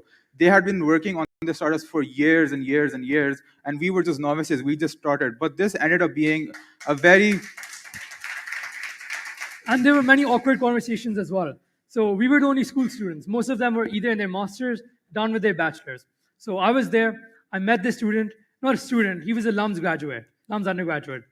He came afterwards like, okay, what school, where are you from? I told him, I'm in school. He's like, oh.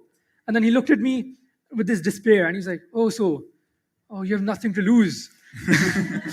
And I didn't know what to say. I was like, he's like, I put all my work into this all my life. I put all my savings. I'm like, good for you. But this actually ended up being a very great learning opportunity for us because these guys had spent the work and we could learn from them. We could learn from their setbacks and we could avoid them ourselves. Because not only did NIC provide us with education from industry experts, but also gave us access to their Makers Lab, which is a lab filled with machinery such as 3D printers, CNC machines, and that helped us turn our drawings into a tangible product. And not only did it help in our venture, it helped in our school life as well. I can confidently say, because of NIC's classes, I'm one of the best business students in my class. Trust me. I'm not so sure about that, but... But while being incubated at ISCL, we had classes such as design thinking and sales, which were especially catered towards startups. And as we were just high school students and not university graduates with a degree, these classes gave us education that no one else could provide us with at the time. Then we tried to apply for another incubation center known as Spark Tank. Well, again, we heard about Spark Tank from Mr. Riley. He told us to apply for it. And we were like, okay, we're already done with all the very long, excruciating work, writing answers. We just had to copy-paste them into Spark Tank. But There are two things different about Spark Tank with NIC. Spark Tank was meant for students like us. So we're like, okay, we feel more welcome. On the downside, we were not going to get out of our comfort zone if you compare it to NIC, but still we were going to make good friendships. And on second hand, a very good advantage of Spark Tank was they offered funding. And I can proudly say that they've offered up to 1 million rupees for us to spend on our venture. So this brings us to the IB Global Youth Action Fund. The IB Global Youth Action Fund, I think you guessed it already. Mr. Ali told us about it as well. We applied for it. And this was in chronological order. It was after NIC and before Spark Tank. Yeah, up until now, we're incubated at NSC and we're also with Spark Tank. But we still didn't have any funding. So we're not in Spark Tank as of now. We were in the NIC, they don't offer funding. But that's when we heard about IB Global Youth Action Fund. So we put a lot of research into it. We found out that not only are they offering classes for us to understand social entrepreneurship, how to start our businesses, mentors, but they're also offering funding. And with that, we asked for $2,990. They were offering up to $3,000, but we went a little low. We're $2,990. No, with the $2,990, trust me, we did a lot of calculations. So we thought we need to make our business self-sustaining. These opportunities don't come as often as one would like to think they do. So we thought we need to make this opportunity count. And that's when we thought, let's make 50 air purifiers. We sell them, and then we have enough funding to take it forward. Yeah, the 2990 estimate was not just a random number. It was the amount of money we would need to source and produce 50 units of our air purifier. And we thought that if we could produce 50 and then sell them, we could self-sustain our business with the money we get from those profits. This was before Spark Tank.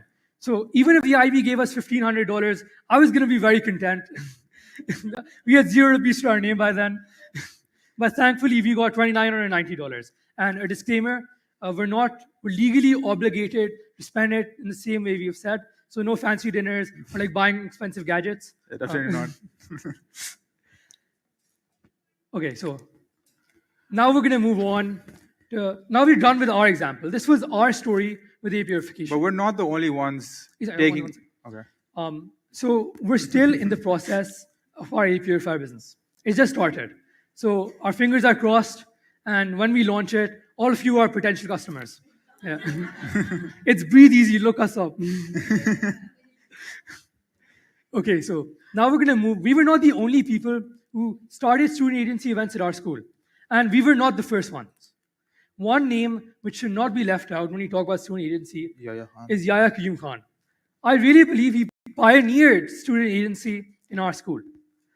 This is TNS Monologue Slam, and it has its 4th iteration. Now, before I start explaining what it is, I want to talk a bit about Yahya, his passions, what he did, and how he did it. So Yahya Qayyum is my class fellow. Yahya really likes acting. He can go on and on about the latest Marvel movies, and he critiques about how Scarlett Johansson, when she was falling to her death, she didn't show enough emotion. Okay. But Yahya also participated in international acting competitions, monologues to be particular. He was very good at it. He used to reach finalist rounds in international monologue competitions. Now, what Yahya knew that he couldn't spend as much time as he wanted to for his acting career. He was also a school student like us. He had many school commitments, many exams to look forward to. But Yahya Qayyum Khan, what he did was that he wanted his school students to share his passion for acting. And that's when he thought about localizing the international monologue slam into Pakistan. Start small and then expand. So he brought that idea to our school. He talked to the school. Now, let me tell you how it happened. He came to school. He told Mr. Riley, he told the school admin, okay, I want to do this. Please help me. And what should I go about it? So it was all Yahya's idea. By the end of the day, we're still students. We learn from our mistakes, but we also need guidance. And that's when Yahya started the Monologue Slam. And now Monologue Slam has grown into a very successful chain. The director for Tifa and Trouble, he was one of the judges for his Monologue Slam. He has international participants as well. It's not even local now. It has gone international. And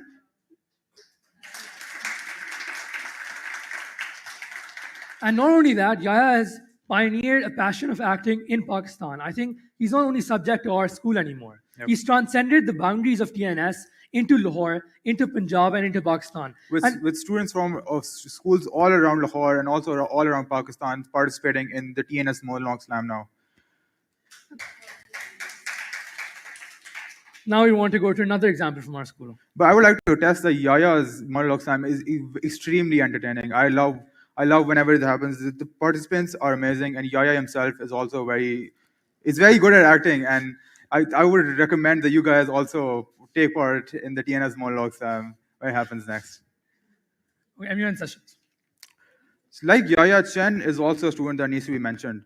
Chen is one of the best MUN debaters that TNS has ever seen. But he was not born with the skill.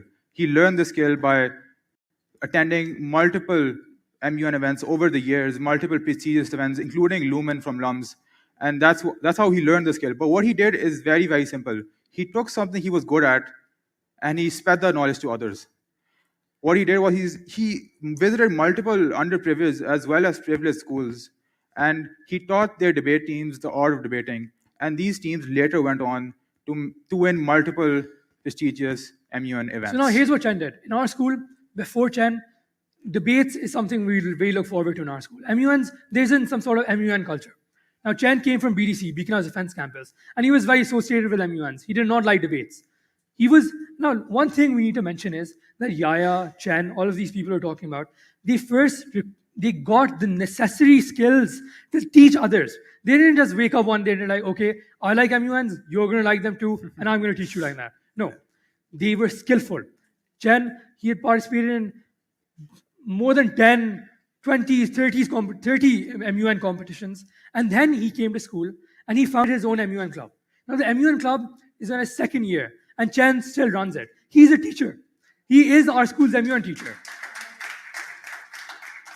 At the start, the MUNs were not a big part of the TNS culture, but under Chen's leadership, MUNs have really grown, and we now send delegations all around Lahore to multiple MUN events. And this is the culture that has started in our school. It's not that I think most of you are familiar that in Lahore, in Punjab, when you look at inter-school competitions, you see that the admin handles it. They are on their 10th iteration, 20th iteration. You look at all these competitions. But that's not what student agency is. Student agency is when students take their own initiative about something they're passionate about. Because when I think about it, it's like it hinders innovation. It hinders innovation and it hinders progress. Because if I'm not interested in something, why would I want to do it? And here, you're the innovator. Chen started his MUN sessions. Now, another thing I would like to mention in our school last year held its first language festival. A student of ours, Natalia Ahmed, she was very interested in languages, learning languages, and the importance they had on one's character. So what she did was, she's like, okay, I want to start a language competition because she was already familiar with different language competitions. She participated internationally, nationally, inter-school, and that's when she started our school's own language festival. So what I'm trying to explain is that the competition, inter-school or inter-school competition, the co-curricular culture in our school is not teacher mandated. It's that our school, our students, whatever they want to do, whatever they're passionate about, they started. Even in TNS Language Festival, TLF for short, the school administration did not dictate what we did. As I was the Urdu head for that event, and I can attest that I made up the events myself. They were extremely fun, and yeah, that's basically it. Yeah. And we are looking forward to next year as you were. Yeah, we're doing it again next year as well. Okay, so I think these are the questions I believe that we really wanted to, like the impact we wanted to make was that if you could just give these questions a read and think about how they impact you. You guys can discuss amongst yourself as well. And then we're going to move on to the short activity. Yeah. And yeah, okay, we're moving on to the feedback session right now. I think I'll take a seat. Yeah. Okay, I'm sure all of you see the students, and I'm saying the students because actually it has nothing that all students, doesn't matter if it's GNS, Beaconhouse, City Schools, Angels, have agency. They can lead things themselves. At the end of the day, us as facilitators can guide. We cannot tell them what to do, right? Gone are the days. Now, all of us here probably went through the Cambridge system, yeah? Me from the UK, okay, apart from yourself, yeah? And, you know, in many ways, it was that chalk and talk didactical approach to learning and teaching. Things have changed. Actually, things haven't changed. Things have gone round in a circle. If you empower your students and give them that voice, choice, and ownership, they can go anywhere. Yeah? So if you look, for example, at TNS, every single club, every single society is run by students, not by us. We don't even elect them. Okay? Because gone are the traditional systems of this as well. So when it came to the Read Easy, the little dog, I call it, yeah? When it came to the students coming up with their ideas, there was a lot of discussion. But to be fair, I have no idea about physics or chemistry. And I hate physics and chemistry. So I just sat there and went, interesting. Yeah, please go ahead and do it. Because I'm like, I have no idea. Right? And we did support. You know, of course, we helped them contact Beaconhouse Energy Limited and different societies, but they all did the rest, everything themselves. That is the man who's very, very passionate about this subject, because we had an online meeting a few weeks ago, and we've been talking about it for years. And something I'm passionate about. Now, when I came to TNS 4 years ago, I brought it in from DP down, all the way to PYP, in many of our schools across Beaconhouse. Right now, I'm an actual primary year specialist, so I should have done it the other way, but I didn't. Right? Now, it's interesting because Florian is more of a DP, MYP, but DP really specialist, right? So I'm going to hand over, because he's going to have some really interesting things to say. So please, give a big round of applause to this.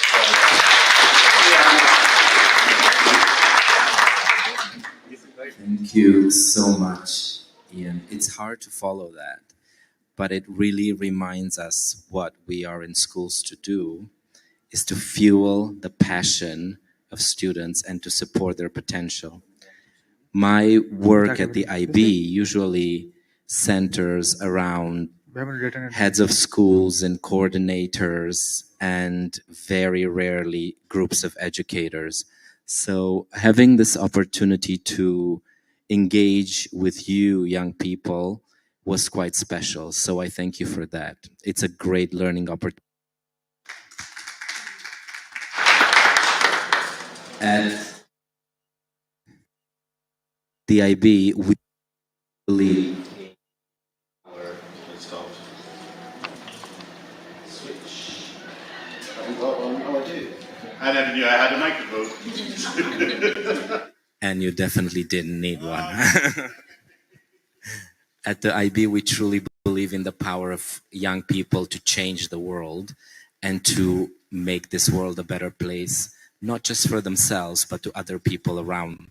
So Abdullah Mustafa and Ibrahim Rashid are the awardees, the only ones from Pakistan in 2023 for the Global Youth Action Fund, which was thought as a pathway for action as part of a bigger project that we have, the Festival of Hope, that you might have heard of in IB schools. So what I wanted to give them an opportunity is to delve even deeper into this experience, because a lot has happened and we were quite impressed with the work that you have done.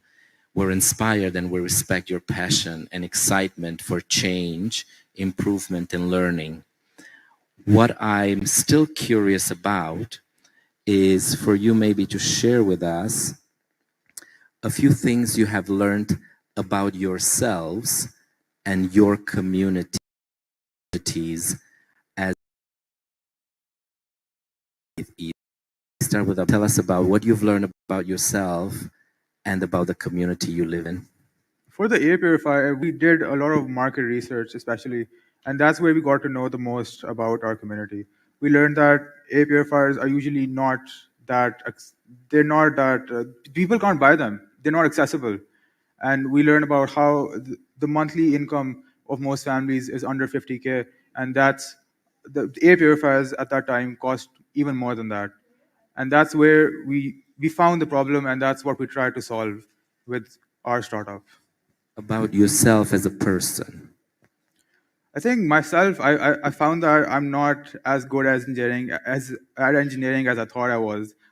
We had to talk to a lot of experts to get the air purifier working, because in the start we thought that we would be able to make it ourselves and we wouldn't need to ask anyone. But we found ourselves going to a lot of workshops, a lot of experts, and that's where we really got to know how we could start with our startup. Individualized learning and agency is personal. So what have you learned about yourself? So about myself, I think I've been able to understand my weaknesses most of all.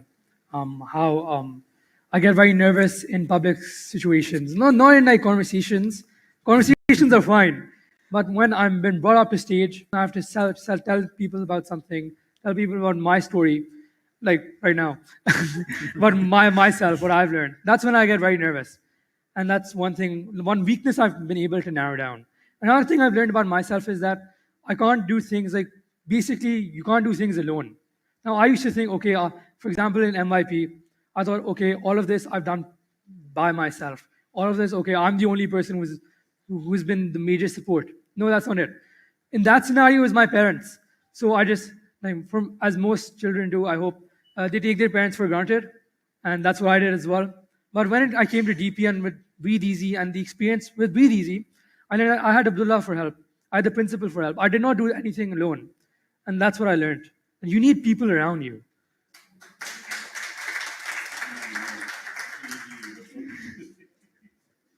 It does take a village. And when the village is diverse, look at us, 4 males on stage talking about science and education.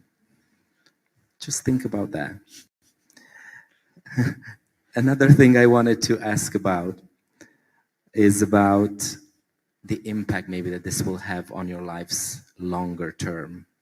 Because I envision something that's so important to you as young people are fueling passions, desires, and plans for the longer term. So tell us a bit about what are you thinking this will lead to? What are some of your plans to continue with this work beyond school and outside of school, and in terms of your lives as citizens of this country and of the world? How do you think you will be able to use, leverage, develop, and continue to learn and innovate as you move forward in life? So our plan is that we tend to keep working on our startup even after school ends. We plan to hopefully make breathable air accessible to all. So our future plans include we're gonna keep working on our startup. We're gonna keep making air purifiers, and hopefully, if it all works out, we're gonna be doing this in like 5-6 years time as well. And one thing I've learned is that you take a problem in mind. You don't get in love with a solution. You get attached to a problem, because sometimes the solution isn't good enough. For example, a month from now, I find out, okay, my air purifier is not viable. I'll discard it, and without like a second of thought. Of course, I'll discard it. Why should I hang on to something which is dead? That's the thing. That's what I think I've learned. That this problem, that's what I'm going to keep in mind. If the air purifier thing is not viable, I'll move on to something else. And one more thing, I can't stress this enough, is that opportunities exist. They don't just get you on a silver platter. For example, before, I had no idea that initiatives by the IB or Spark Tank or NIC were accessible to me as a student. But when I got out, I started researching, learning. There are so many opportunities available. So many. There's so many that Abdullah didn't apply because we're like, we don't have the time. And that's one thing I keep with me forever. as I move on to further stages of life, I'll be like, okay, I need to get out of my comfort zone, start researching for myself. Nothing's going to come to me on a silver platter. And I think that's one thing I'll carry on. As for the air purifier, if hopefully, inshallah, it's successful, then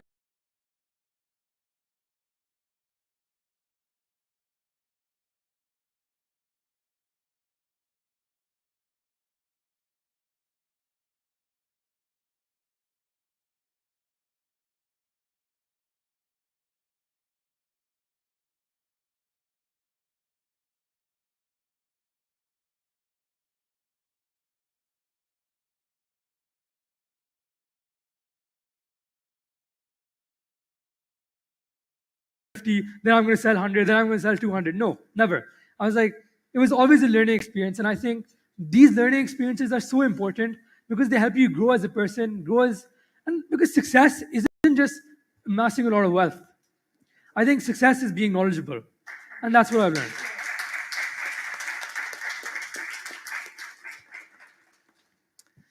So you can see this fire, this excitement doesn't come from the teacher standing there and knowing everything and telling them what to do.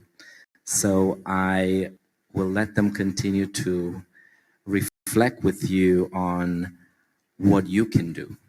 As your students might be different, might be coming from different social backgrounds, might have different needs, desires, and dreams. So it'll be interesting for you to start thinking, what is my role to sustain, encourage, listen, over-listen, and inspire kids to do good in their society? Thank you for this reflection, to you and to you for being so engaged. Thank you, Florian, for your reflection to the students there. One thing I would say to follow on from what Florian is saying, one of the most important things as educators is the connection and the trust with students. If you do not have that connection and trust with students, agency cannot happen. If you want it to really work and involve all stakeholders, you've got to have the triangulation with the parents as well, so that all stakeholders are involved. Having gone or travelled around so many Beaconhouse schools and looked at student agency, but also travelling around as an MSA visitor, as a CIS visitor, and having looked into how schools do it, we all do it, but we do it differently. And that's okay, because at the end of the day, they wanted us to do a definition of what is student agency. I don't have a definition of student agency. I'm very clear about what it is in my school and what the culture is in my school, but it's unique to you. And that's what you have to do.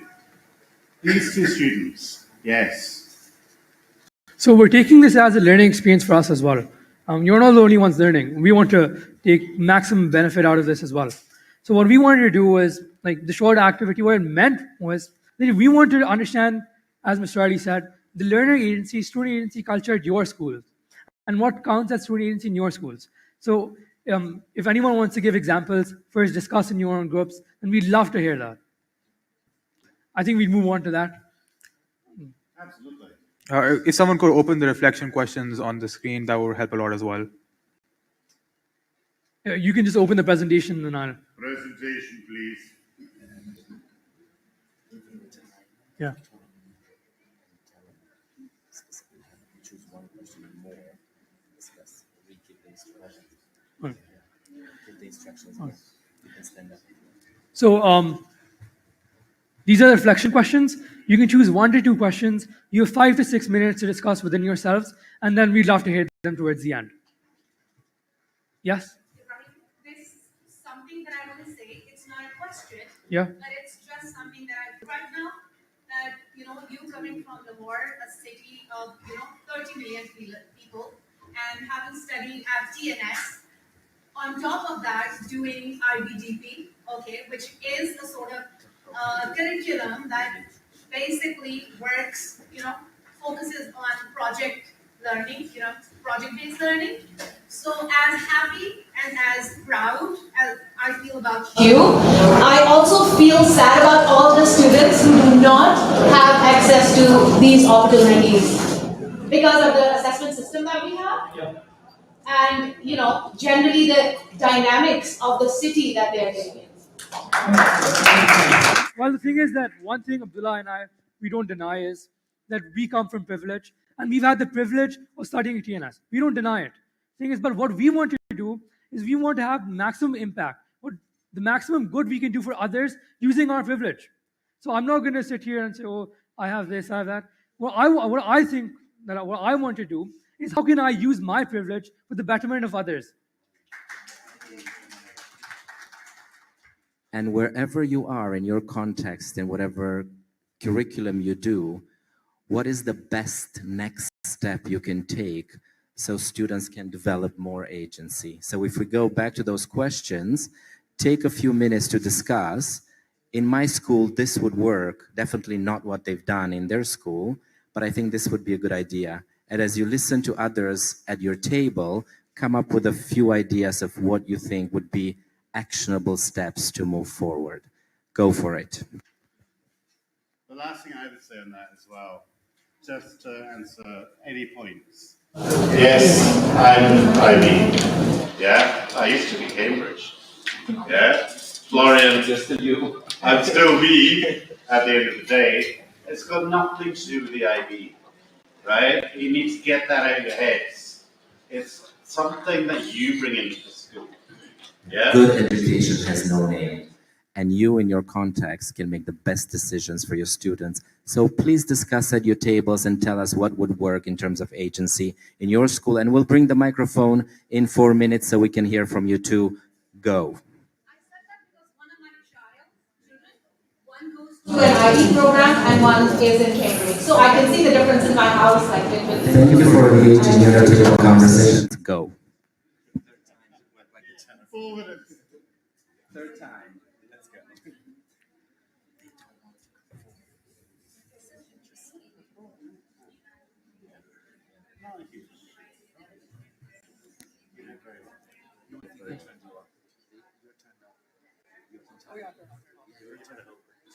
Don't swear. You're turned up, but don't swear.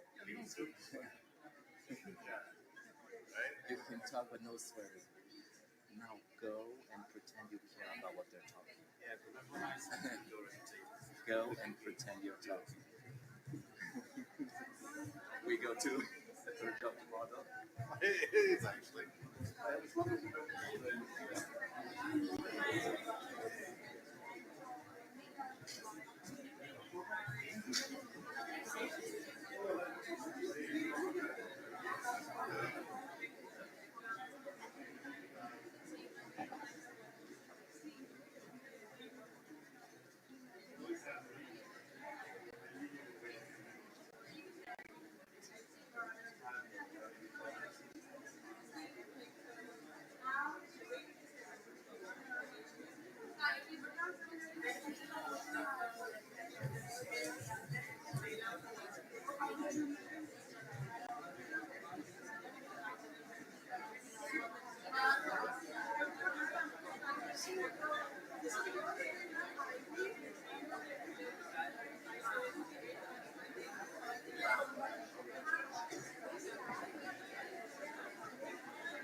One minute left.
Give feedback. Give feedback. So we're just Hello. sitting here like on a bench. Okay, guys, we're going to come around with the microphone, and whoever wants the opportunity to speak about what we've discussed, please, you have this. Thank you so much. It's a real different perspective, I must say. It's about a mindset, and I think so. It's achievable. It's just achievable, just like this. That even rather than assigning things to children, giving them the opportunity to think about what do they want to do, and that's possible anywhere, anytime. So even if giving them a topic for a morning assembly, it's an enlightenment. It's given an encouragement that there can be things done by using the three keywords that I've just picked it up for Ryan, like, voice, choice, and the ownership. So that's, we need to change our mindset. And when the mindset is changed, I think so that's the children like you are prominent everywhere. Thank you so much. Yes, I think that's what the main idea is. You need to make the children you need to allow them to make their own decisions. And that's how they get things done. Oh, Of course, first of all, very well done, Ibrahim and Mustafa. I am more interested in the part of the physics because as a physics teacher, I would like to ask, like, regarding your project, where we can find all the details. Do you have any like platform or anything in your hand that we can share with our students with all the steps, with the things that you have presented in your PPT? And by the way, are we going to get a free air purifier in the future as our listeners? Thank you. Well, for that, you can invite us to your schools, and we'd love to show up, and we'd love to discuss. Also, we do have a YouTube video that explains the whole process So of we the have one more verification. question. If you Anyone just from the Google back? Breathe Easy, or if you search it on YouTube, you can get a video of our whole process and how we did everything. And yep. So we have one last question. Does anyone? One last comment. Yeah. Ji, Assalamu alaikum everyone. All the time in Beaconhouse, we talk about independent learner. So I think moving on the same perspective, we need to change the mindset. Students should not come with the problem, but we need to train them. They should come up with the problem and the solution, and we need to scaffold, and we need to guide them through asking questions which would lead them towards this. So it does not depend on the age or the level or the class or the gender. If we are trained, we can train them in a well manner. Okay, so the final thing. Oh dear, we're on 0 seconds. That means the whole manager's going to have a heart attack again. All right, the final thing that I would say is let it go, right? Now, I was doing a workshop at Crescent Model High a few weeks ago. I actually made them sing Let It Go by Frozen. Right? It was highly entertaining, not part of an Ivy workshop. You didn't hear that. But at the end of the day, it is that trust, it's a connection, it's all of this. Now, what I would like, Ambreen, what I would like is for all of us, please, to give, not me, not Florian, but these two, a big round of applause.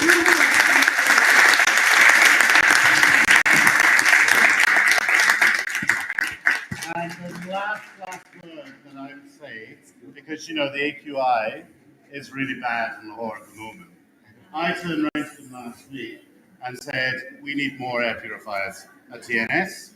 So we've actually said that we will buy 20 of their air purifiers.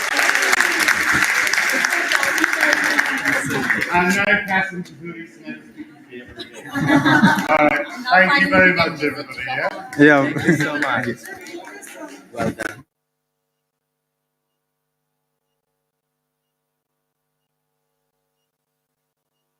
That's mine.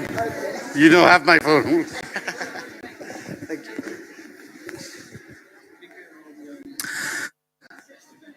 This was an insightful workshop. Thank you very much, Mr. Ian Riley and respected facilitators.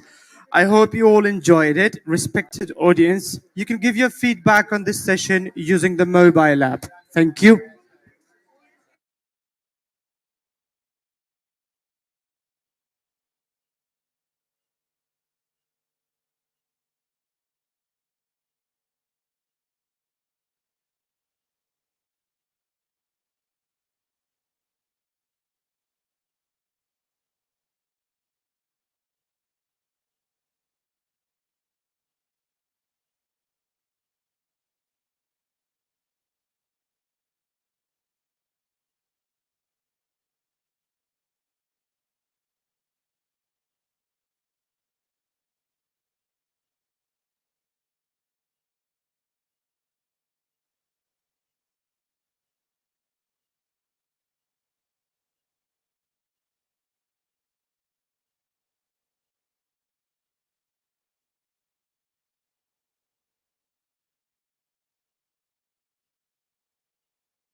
Hi, I am Samir, AI.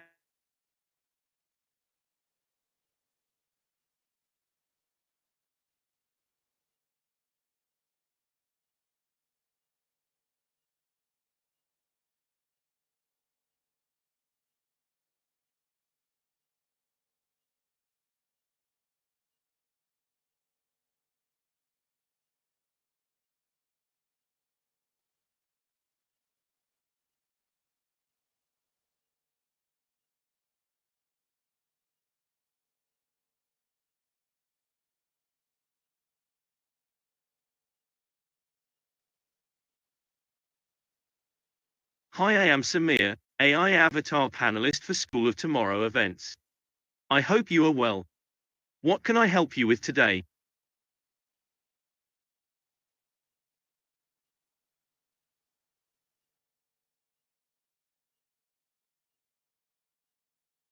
Hi there. I'm Samir, an AI avatar panelist for School of Tomorrow events. It's a pleasure to have you here. How can I assist you today?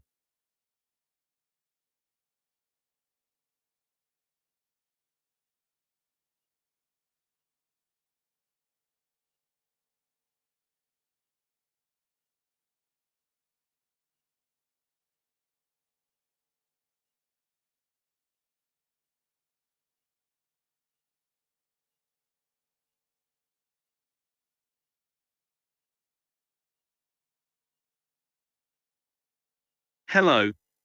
I'm Samir, an AI avatar panelist for School of Tomorrow events. Welcome, dear guest. How can I make your experience here more enjoyable?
Greetings.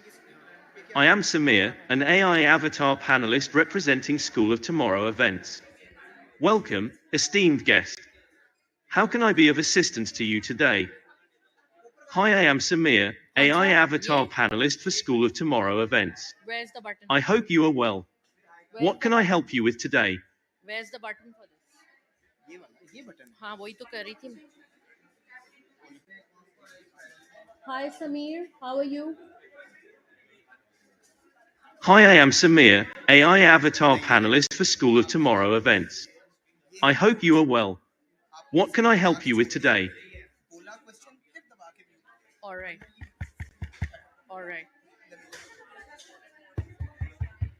Samir, can you welcome all the guests who have come here to see you?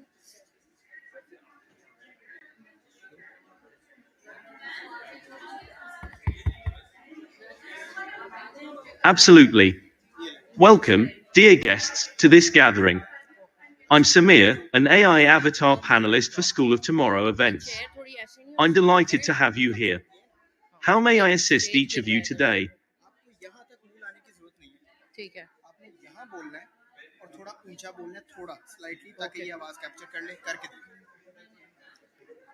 Samir, How are you today? Elaborate. It's mute. Samir, how are you today? Elaborate. चल रहा है. ये bus protocol है आपने इसको दबाया question बोल के Hi, I am Samir, AI avatar panelist for School of Tomorrow events. I hope you are well. As an AI, I don't have feelings, but I'm here and ready to assist you. How can I be of help today? Thank you, Samir, for that introduction. इसको press करके नहीं रखना है फिर छोड़ देना है. Remove your thumb from it आप कंफ्यूज Okay. ये इस वक्त म्यूट ठीक है कुछ ना बोलिए Okay, the light is still. Okay. and then अब ये mute. All right. So आप blinking इसको ना mute. press रखना- yes Lit. on stable का मतलब है ये on इसके किसी आंसर का थैंक यू नहीं करना इसको कुछ ऐसा कन्वर्ट उस तरह नहीं कर सकते ना ये हर चीज का जवाब देगा आप थैंक यू लेके आगे जाएंगे 2 सेकंड बाद नहीं वो मैंने तो उससे वो 3 क्वेश्चन ही पूछने. I'm sorry, but as an AI, I don't have the ability to physically retrieve items. However, I can provide guidance on how to use a light tester if you need assistance. How can I help you with that?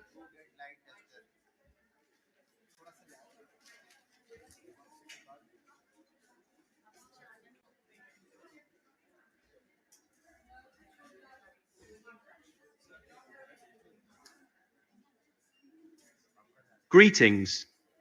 I am Samir, an AI avatar panelist representing School of Tomorrow events. A warm welcome to our esteemed guest. How may I assist you during your time here?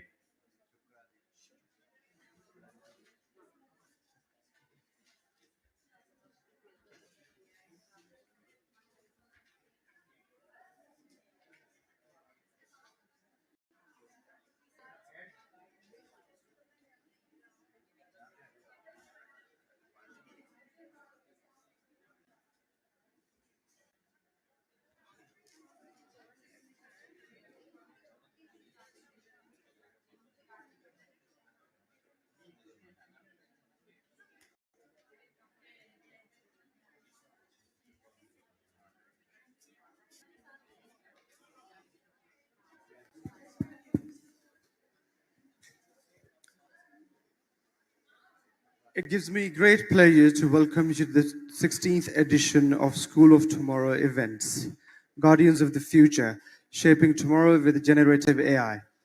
The non-profit School of Tomorrow event series was launched by Beaconhouse in the year 2000 to engage global communities in conversations that shape the future of schools and societies.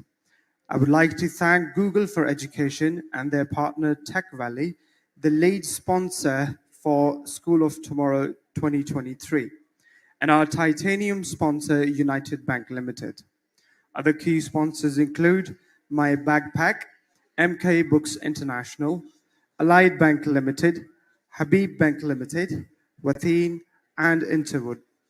We also thank our School of Tomorrow supporters, including Paramount Books and Nestle Pure Life, who have contributed to this year's event. My name is Mohammed Qasim Rahman, and I am an IGCSE and A-Levels mathematics teacher at Beaconhouse Poroha campus, Islamabad. Please take a moment to note these important housekeeping points. Please ensure your cell phones are on silent.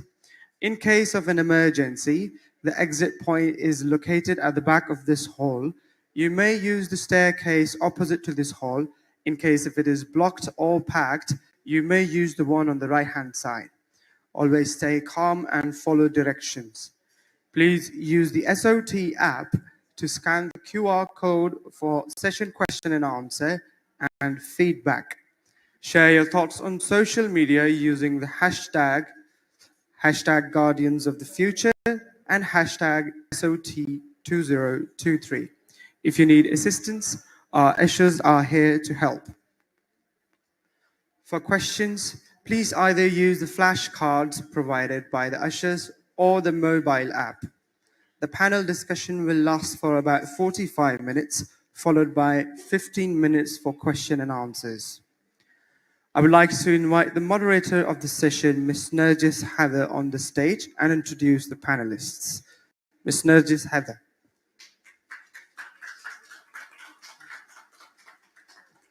Ms. Nergis Heather, Deputy Head Middle School at the Beaconhouse campus, has a rich experience of teaching, teacher training and curriculum implementation. Previously, she served as the Regional Senior Manager Training South and completed various international courses and certifications in early childhood education, special education needs, technology in education, project-based learning, and teacher development through coaching and mentoring. She's also an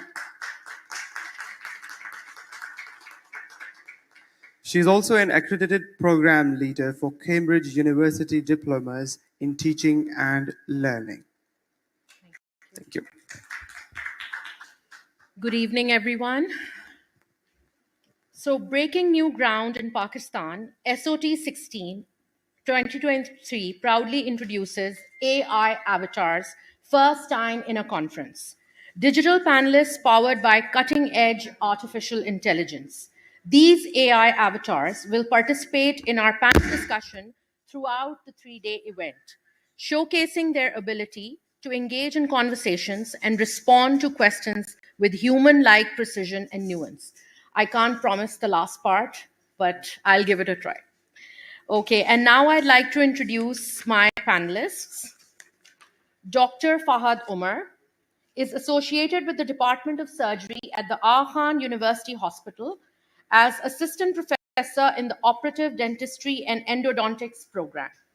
He's an academic editor for PLOS ONE and serves on the scientific committee of Journal of Endodontics and International Endodontic Journal. He's also an active member of ITU WHO focus group on AI in health, group dental diagnostics, and digital dentistry. Let us welcome Dr. Fahad Umar. Dr. Sara Saeed Khurram, who is joining us online from the UAE.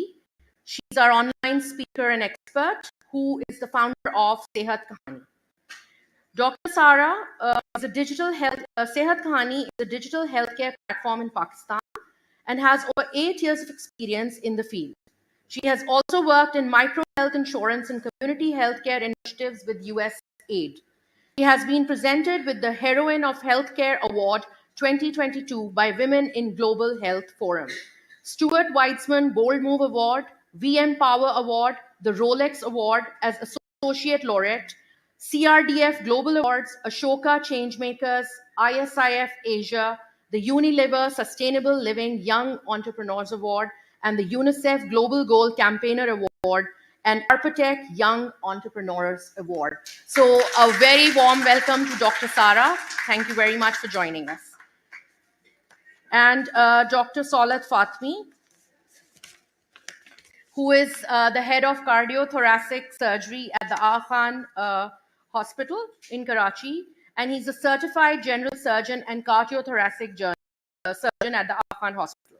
He's also a graduate from the Khan University and completed his general surgery training at the University of Tennessee in Memphis, and his fellowship in cardiothoracic surgery at St. Louis University Hospital, Missouri.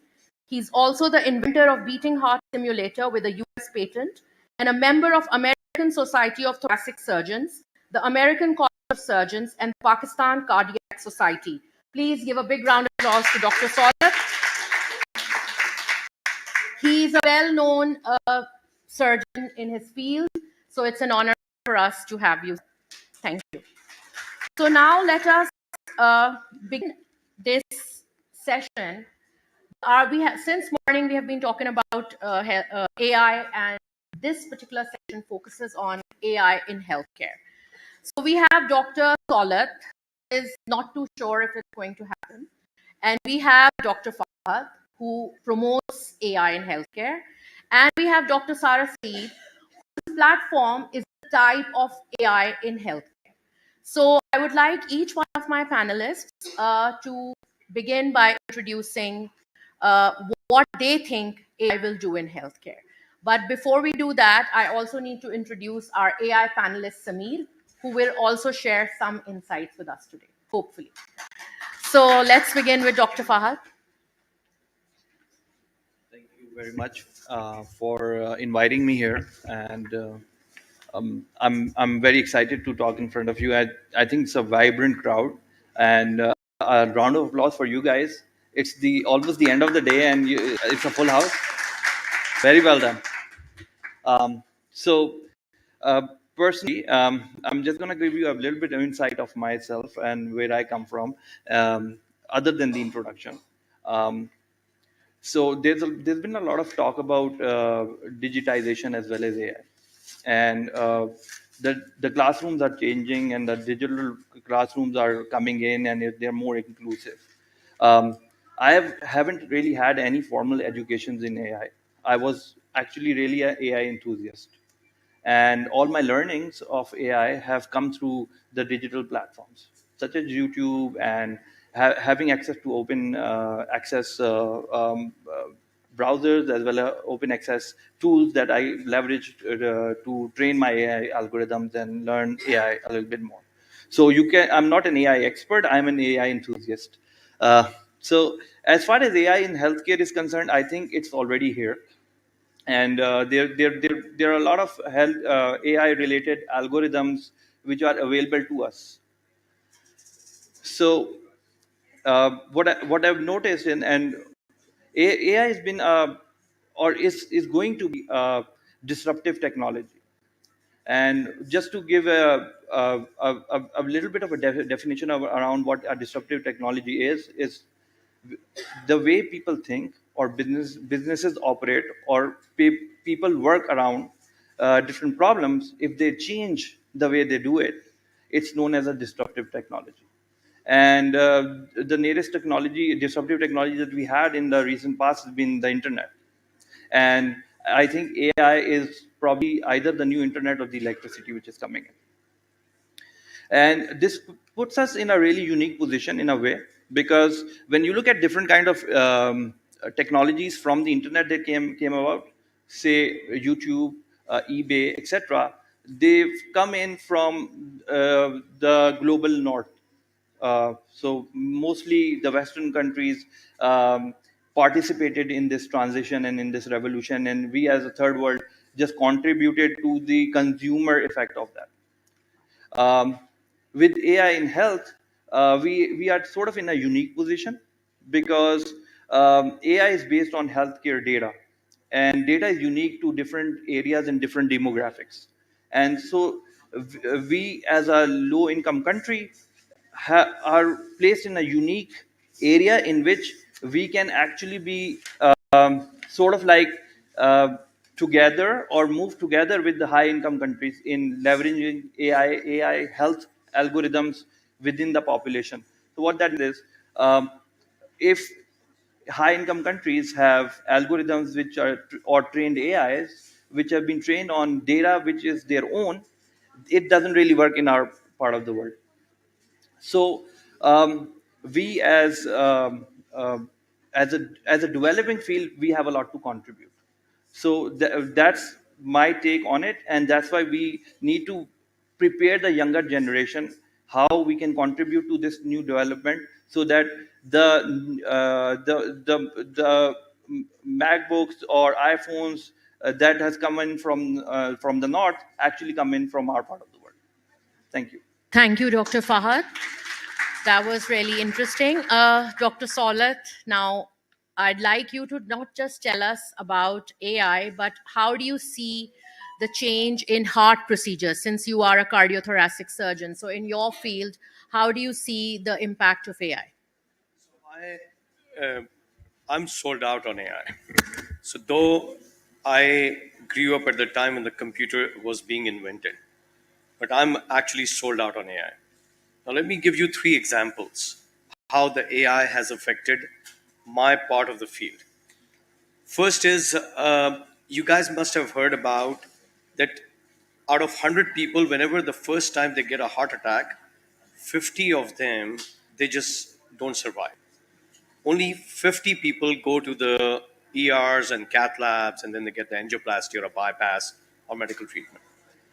So over the years, people had tried to figure out how to find those people who are at risk of a heart attack. So they have come up with lipid profiles, fasting blood sugars, But they came up with one thing which is AI based, which is calcium scoring on the CT scan. You get the CT scan, you get the calcium scoring on the heart, not the coronary angiogram. It's a 5-minute procedure. It gives you a scoring, and that scoring determines whether the person has a very high likelihood to have a coronary artery disease and will have a heart attack sooner or later. So that's one example that has changed the way people are looking at heart attacks even in our part of the world. US में तो है ही, यहाँ भी. So that's number one. Number two is we have introduced the AI system at AKU. We are using the CT scan, but we are using another one. We noticed that when kids are in the ICU and they had an open heart surgery, sometimes they are very, very sick. So by the time they get to the certain point where they are almost, the blood pressures are going down or the heart rates are going down or they're not doing very well, is at the time when the nurses tell you or the doctors get to know it, and by that time it's too difficult to reverse that action.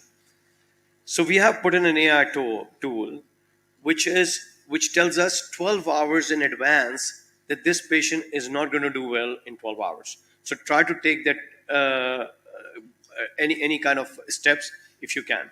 That's the second thing that we are implementing as an AI. And the third thing is all of you get ECGs, okay? So in Mayo Clinic, a few years ago, there was this cardiologist, the head of cardiology at Mayo Clinic.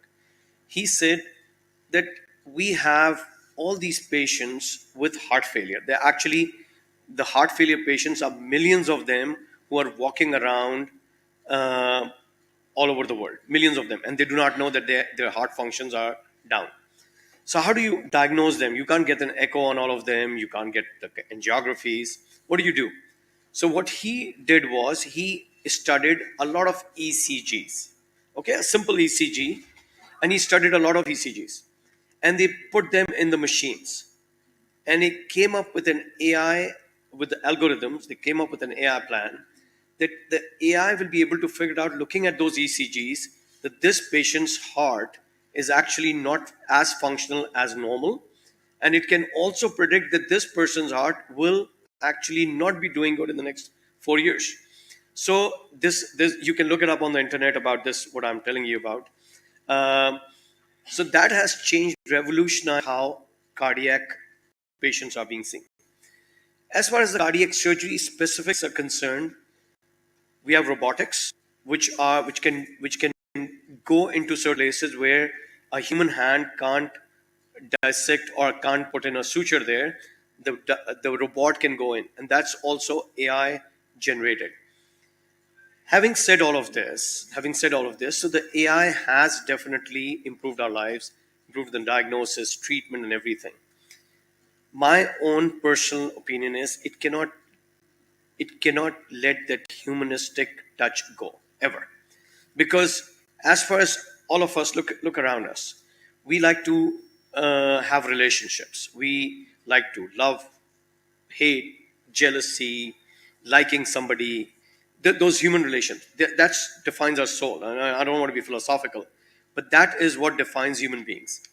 As a robot, they may be able to do all of this, but they will help us spend more time into all of this, because then we will not be worried about trying to do things which we could have done better if we had that knowledge. So the AI tells us that knowledge, gives us that knowledge, and then we could be able to do it. So I think AI is going to stay here in healthcare. It's going to be more and more, and it's going to make your lives even better. And I think that's what we should just continue with, embracing it. Thank you very much, Dr. Solat. Very interesting insight. Dr. Sara, since you have created a one-of-a-kind platform that is accessible to all kinds of people in all walks of life, so please give us your views on AI in healthcare.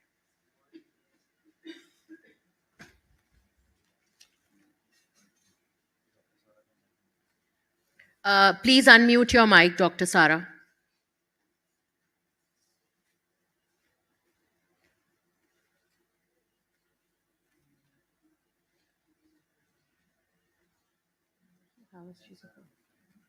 You have to unmute your mic, Dr. Sara. It's at your end.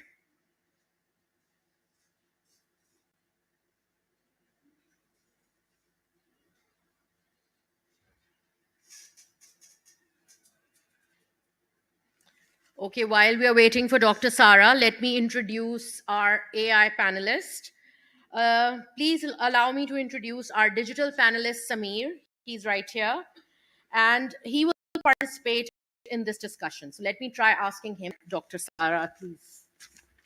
I hope he does say something. Samir, please tell us if AI will replace doctors.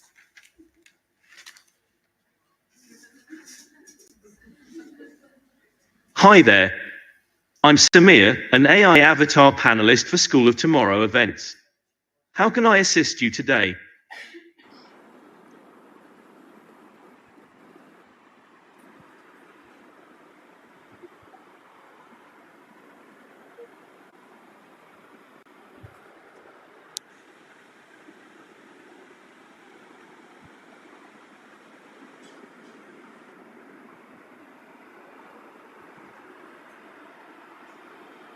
Let's wait for Samir.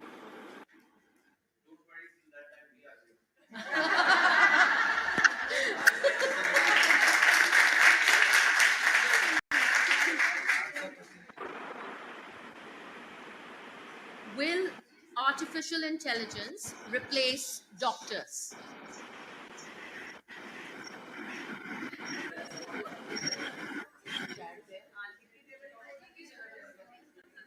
AI has the potential to revolutionize healthcare by assisting doctors in tasks like diagnosis and treatment. However, human doctors bring empathy, intuition, and critical thinking that AI cannot fully replicate. It is more likely that AI will complement and enhance the work of doctors rather than replace them entirely. Thank you, Samir. So he has actually validated what Dr. Solat just said. So Dr. Sara, please give us your insights into how artificial intelligence can impact healthcare.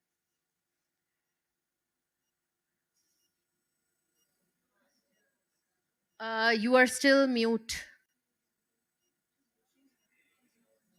Is the speaker on? I think it's the volume. Who has the volume of it? All right. In the meantime, I'll just pose the questions to Dr. Solat and Dr. Fahad. Thankfully, we have face-to-face panelists. So no replacement for that. So, Dr. Solat, my next question to you is, how is artificial intelligence augmenting diagnostic accuracy and patient outcomes? In terms of diagnosis, now remember there are lots of labs that one does, and there's a lot of angiographies and all of this. So I can tell you about the cardiology, cardiac surgery. In cardiac surgery, in human beings, when somebody is having a heart attack, okay, somebody is having a heart attack, the coronary arteries may or not be blocked. It might just come out as a shock to some of you, but that is a fact that coronary arteries may not be blocked because the plaques that are formed in coronary arteries are actually, some of them are soft plaques, and they break and they create platelet aggregation, and then the patients just have a heart attack and then they just go away. Remember, 1 out of 2 people just go away. So we want to save those 1 out of 2 people as well as the second 2 out of 2. So what artificial intelligence now is doing is, I'm just going to give you a very sample. What cardiologists are doing is they are taking the intravascular ultrasound going into coronary arteries of all patients, and they are putting that data into AI. The AI will be able to predict that this coronary artery plaque, though it's not blocked, you don't need an angioplasty at that time. It looks like almost normal by human eye, but they're able to look at that plaque, able to judge it and say that this plaque will rupture in the 5 weeks or 1 year. So why don't we have an intervention now on that soft plaque rather than doing it later. So that's one diagnostic thing. I'm just going to give you that example. Apart from that, there are numerous examples that actually helps us diagnose patients and stuff like that. There are algorithms now in AI where, especially in radiology, when you have a radiology, when let's say you got to get a chest X-ray, the radiologist reads it, but it's a human being reading it, and he is not, obviously he has had an experience of 10 years, 20 years, 30 years, but he has a limited knowledge of seeing those X-rays. What about an AI which has read 30 million of those X-rays, has put that into the knowledge, and then is able to diagnose that this has a nodule or not? I can give you an example. My aunt had, on an X-ray, had a small lung nodule on an immigration visa. It was not picked. It was a very small one. The radiologist didn't pick it. 2 years later, when she started coughing and having problems, it was picked up because it was bigger. If the AI was there, it would have easily been able to pick that little nodule. So X-rays are, radiology is one. Then there is microbiology, where people look at certain, under the microscope, the pathology, look at a microscope and then figure it out what kind of a tumor you would have or what other disease you have. The pathologist, the biopsies. And the AI will also revolutionize that part. So the radiology, pathology, lab tests, it's going to help us. Now, how you use that to treat will be the redefining a doctor. That's what the new, or the school of tomorrow, instead of school of tomorrow, the medicine of tomorrow will come in. Thank you, Dr. Solat. So, Dr. Fahad, now my question to you. Are future healthcare professionals being prepared to incorporate AI into their education and training? Um, so at this point in time, the curriculum doesn't include that, but people are certainly thinking about it. And from my perspective, what we're doing is we're first giving them a taste of incorporating AI and bringing them into the teaching area as well. Because being a part of an academic medical center, we don't just impart clinical training, we also do educational work. So, and it'd be redundant to tell you about the Two Sigma effect of the Benjamin Bloom's theory of limited resources that we have. But with using AI and giving them a feeler of the AI, we are able to give them personalized academic experiences. Likewise, there have been conversations around how we could include AI within the curriculum and also bring that into the exam system. It will catch on. We're not there yet. Thank you, Dr. Fahad. So now, Dr. Sarah, hopefully we can hear you. So please give us your views. Housekeeping question once again. Can you hear me? Yes. So how do you think artificial intelligence will impact healthcare? See, I think I'll start from a little bit of my personal journey, just giving you a little bit of context how I landed into digital healthcare. As one of the panelists said, he's a digital enthusiast. I think I'm a digital healthcare learner because I've studied medicine as my primary degree, and I created Sehat Kahani primarily to fix the problem of doctor brides in the country. To reintegrate women doctors back from their homes and connect them to patients, if not physically, then virtually. And through this, we started creating nurse-led telemedicine clinics in low-income areas. So far off areas where doctors don't reach, in villages, in low-income communities where doctors are not available for 100 kilometers. We upgrade community midwife or lady healthcare visitor clinics into a telemedicine clinic, giving them a software, e-tools, a prescription printer, and a small closet pharmacy. Now, in doing that, we were able to connect patient to an online doctor. And while this was one motivation, and we started working in these communities, we realized that Pakistan also suffers from a bigger healthcare problem, which is because a lot of women doctors don't work, and a lot of male doctors go out of the country for better work opportunities. Pakistan, unfortunately, is left with half a doctor for 1,000 patients, of these doctors working in the urban areas. So we realized that the problem that we were solving was much more bigger than just the Dr. Bright phenomena. It was to provide quality, affordable, and accessible healthcare to all using technology, and that's what the mission of the company now is. We started by making clinics in low income areas, but as COVID came in, I think that just disrupted health technology everywhere. And Sehat Kahani also took advantage of that and launched an application for the masses that allowed anyone with a smartphone to download our app and connect to a doctor and talk to a doctor on a chat, audio, and video consultation. Over time, we've connected our patient line diagnostics, pharmacy, and connect them to doctors by appointment and also instantly using the 60-second option. Now, in doing all that, we started gathering a lot of data. And as an entrepreneur, I think for me, a solution is unlocking a box of puzzles. So once you unlock one puzzle, then you find the solution to the next puzzle that is in front of you. So it's like a treasure hunt. So as we started collecting all this data, realized that now we can actually standardize how doctors can see patients for certain symptoms that are available in our population. So we took the first symptoms that were coming again and again on our application, and we created a clinical decision support that allows the doctor to ask a set of questions that helps them to create a diagnosis and also a treatment plan.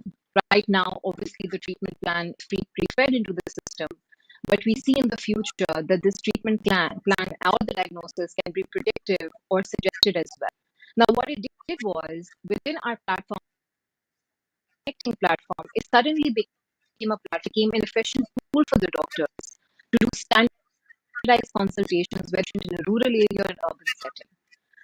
We later on use of these data sets on some of these diseases. Three of those diseases that we're working on right now is diabetes, cardiac diseases, and is mental health. And we actually see the patients who've come on our platform in the last 1 or 2 years and have done more than 3 consultations on the same disease and known case of a certain disease, for example, cardiology or diabetes or mental health. We can actually send them preventive healthcare reminders. We can sell them personalized messaging. We can ask them to follow up, create a chain in not only their continuity of care, but also changing the quality of life that they have. We are also using these data sets to make sure that we're saving the patients, the doctor's time, being a telemedicine assistant.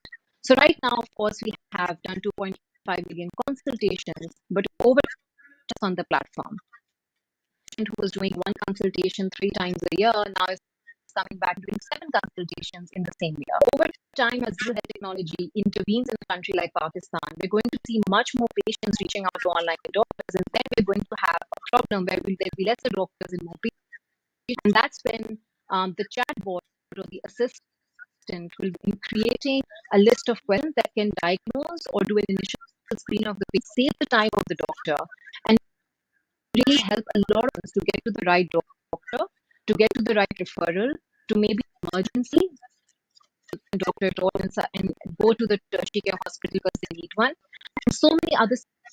But I think for us, it is more at the stage of machine learning and making sure that we are using it for technology. Thank you, Dr. Sarah. That was very useful. So now my question to all 3 of you, actually. Pakistan is currently facing the climate crisis. And in this crisis, many parts of Pakistan were cut off due to flooding, landsliding, and many other natural disasters. So how can AI facilitate healthcare workers to connect with the affected people in these areas?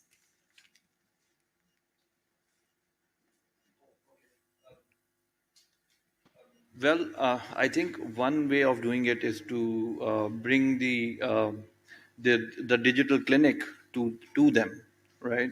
So I think, and Sarah would be the best person to talk about that because of her background in that. But yes, you could potentially do screenings using mobile phones. And for example, right now what we're doing is we're doing a project in which we're doing dental health screenings and training an algorithm which is doing dental health screening based on AI algorithms. So what you could essentially do is right now we have a less amount of dental healthcare providers who are available within the rural population. We have more dental healthcare providers in the urban population. And you need to have a certain degree of skill set to recognize disease. Unfortunately, we don't have that kind of a human resource that is trained. But we do have lady health workers who are already trained, who are already there, right? And with that idea, we started developing an algorithm in which the algorithm has been trained on data that we've already accumulated from those areas. We've demarcated different kinds of diseases that are there, and this can empower the lady health worker with their mobile phone. If they have an AI-based app on their phone, they can just basically take pictures of the intraoral region. They don't have to document anything, just put in the demographic data and it goes on to the dashboard. And the dashboard gets updated. So the dental healthcare providers as well as policy makers know the disease prevalence in that particular area. And that way they can make health interventions accordingly. So that's बेटा one way of इसको अंदर लेके जाओ health to the rural population. Thank you, Dr. Fahad. So my question to you, Dr. Solat, like I already discussed with you. So will there be a minority report of disease diagnosis? So, yes, there will be. When a child is born, when he's 10 years old, and this has been proven, and this has been proven at a time when most of you were not even born. So since then, it's been proven that when a child is about 10 years old, they have these plaques which form in the aorta, the big vessels. And they can also, from that point, they can determine whether the person is going to develop atherosclerotic disease or not. So the AI, the way that AI is going, the data which is being fed in with considering the genetic makeup, the propensity or the predisposition to cardiac diseases, looking at their family histories and everything. When a child is born, maybe at that point in time, one can determine that this boy is going to have a heart attack at the age of 52. He's going to have diabetes at the age of 63. And the person is going to have it at that point in time. It's already in place. The genome has already been taken care of. So it's just a matter of time. A child will be born and you will be able to get a whole certificate saying what is going to happen in the next few years in terms of at least health. Thank you, Dr. Solat. That was extremely interesting information. So my next question is that I would like each one of you to comment on the ethical issues that surround artificial intelligence patient data. Yes, Dr. Fahad and then Dr. Sara. With that, so I mean, there are quite a few issues around this, and to begin with is patient data. So data is the new oil. That's what we're talking about. So who does the data belong to? Does it belong to the patient? So imagine a situation in which you go to your clinic, get your X-rays done, and then there's an AI algorithm which trains on your X-ray. So your input would be, would that be consensual, or is there no consent involved? Does the consent form include some language about whether this X-ray is going to end up in training an AI algorithm? And when that is being done, another thing that may actually put you as a disadvantage is that there are chances that there may be leakage of some metadata, which means demographics, age, gender, etc., that can go out. And in an insurance-based environment, that's a thing that people are very reluctant to leak out, because imagine a scenario in which the insurance company gets a hold of your X-rays and then fails not to insure you because your data was leaked somehow. So that's one aspect of looking at it. The other ethical domain that is a problem and will come up eventually is, imagine a situation in which we are living in the world of AI, right? And AI makes a decision of disease versus non-disease and says, okay, this thing is diseased. And then the healthcare provider who may not be so much into the diagnostic processes itself may find it difficult to challenge the result that was put up with the AI. So how do we deal with this situation?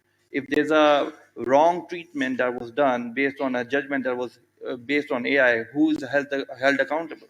So this is a whole Pandora box of different kinds of challenges that are coming in. Another challenge that us researchers are looking into is the black box effect. So what does that mean?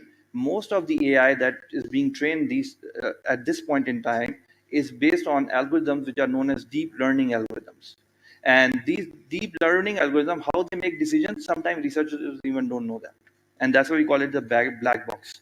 So another thing that can also seep into the AI training is biases, gender biases, or race biases. For it, we know this for a fact that insurance companies tend to reject insurance claims made by black individuals because they know that they are more prone to either diseases because of their socioeconomic statuses or their habits, etc. And so these are the different challenges that are going to come in, and this is just the tip of the iceberg. These challenges are very profound and deep, and these are something that we need to also talk about. Thank you very much. Thank you, Dr. Fahad. Now I'm going to ask Samir the same question. Will artificial intelligence improve patient diagnosis?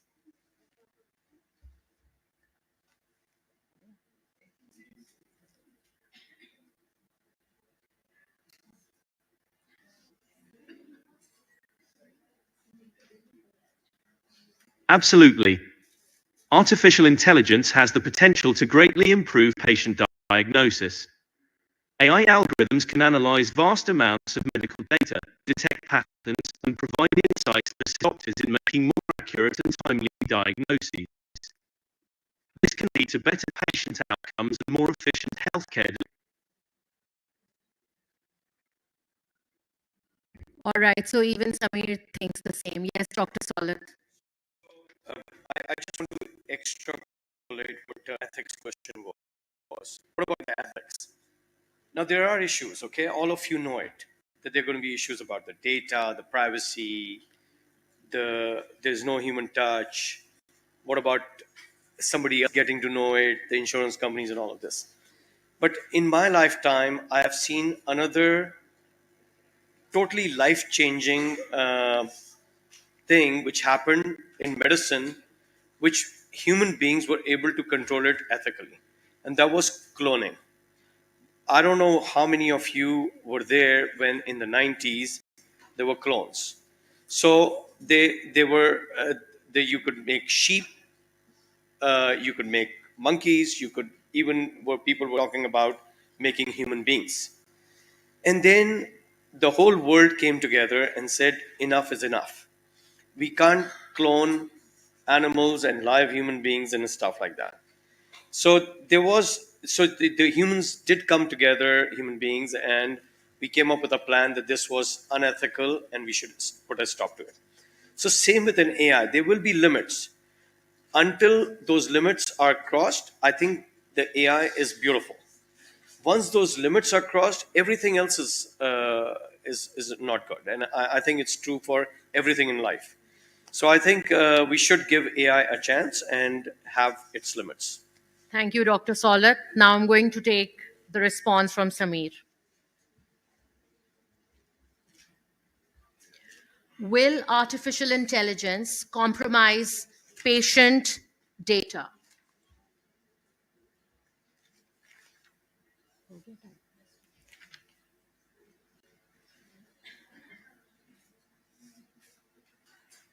As an AI avatar, I prioritize data privacy and security.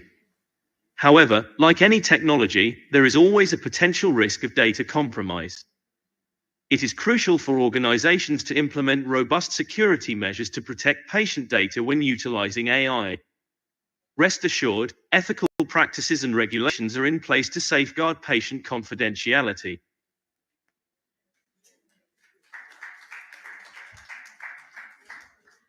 Thank you, Samir. Now, Dr. Sara, I would like to ask you a question. which is more about how, since you are talking about an outreach program through your app, how can you gather information about epidemics, pandemics, and especially viral infections such as the polio virus? And how will your platform help governments reach places where they are unable to do now and provide treatment and eradicate such diseases from our country?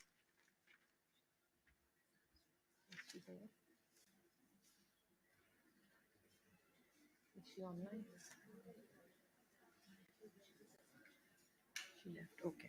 So I'll throw this question to any of you. Yes. Yes. So my question is that how can artificial intelligence and a platform like Sehat Kahani help governments determine the way forward to eradicate viral infections like polio? I think the example that I alluded to earlier was that we need to figure out what the hotspots are. And sometimes we are not able to recognize patterns based on our intelligence. And AI, using their unique different kinds of algorithms, able to recognize different patterns which are unique and which are sometimes not understandable for us. So the next outbreak, for example, if it's coming, we'd know. Likewise, so I'm going to give you an example in which they were doing COVID-19 research, and in terms of doing COVID-19 research, they wanted to do a trial and wanted to find out which vaccine works best in COVID-19 patients. So they wanted to know which was going to be the next hotspot where the next outbreak is going to be. So based on collecting data from previous outbreaks, they were able to predict the next hotspot. And therefore, the vaccine trials were actually catalyzed in a way based on AI algorithms making a prediction. So next outbreak is going to be in South America. So the company actually looked for the location where they're going to do the trial and were able to set it up beforehand. So definitely there is a lot of there is value of using AI in doing these kind of predictions. Thank you, Dr. Fahad. So now I would like to ask Dr. Solat, is there any example of artificial intelligence success story that exists today? And will this case study or example that you're going to share with us be accessible to people in Pakistan in the near future? At this point in time, I can only tell you that the first three examples that I gave you, the ECG, looking at heart failures, which is applicable in Pakistan, the the the one that we can predict 12 hours before if the kid is going to not do bad in cardiac surgery, and that IVUS, the intravascular ultrasound that is there. All of this is available in Pakistan. If you're talking about general masses, like talking about the all the setups everywhere in Pakistan, right now I think we are far behind. We have too many other issues going on to actually talk about an AI, but it is coming, it is there. But at this point in time, for the regular public, for regular hospitals, for regular stuff, that AI in healthcare is kind of a little far-fetched at this point in time, but not too far, not too far-fetched. Now, if you look at your phones, they are smartphones. If you have an internet and you may be in the middle of nowhere, maybe in Chaman, you can video WhatsApp or FaceTime or whatever you can do. You can have an access to a doctor. That's a digitization. That's what is going on in Pakistan right now. But as far as an AI support is concerned for the rest of the country right now, I think we are a little far behind. Gigi. I think Dr. Solis hit the nail on the head right with his comments. Most of the AI algorithms that we see in the market, or actually we don't see much in the market because they are not deployed mostly. They are usually proofs of concepts in which they do something very narrow, task specific and focused. Our group is working on developing an AI algorithm which will be looking at dental x-rays and making decisions in terms of finding out where different diseases are in general X-rays. So we've achieved a little bit of success in that, and hopefully we'll be rolling something out by the end of 2024. Thank you, Dr. Fahad. So, with that, I want to ask you that what challenges do you foresee in the near future? Because if you say that the students who are currently enrolled in the medical colleges, who are going to enter the future healthcare system, and if they're not being prepared for it, how are they going to cope with it? And are we ready to deal with such an environment? Should I take this? Okay.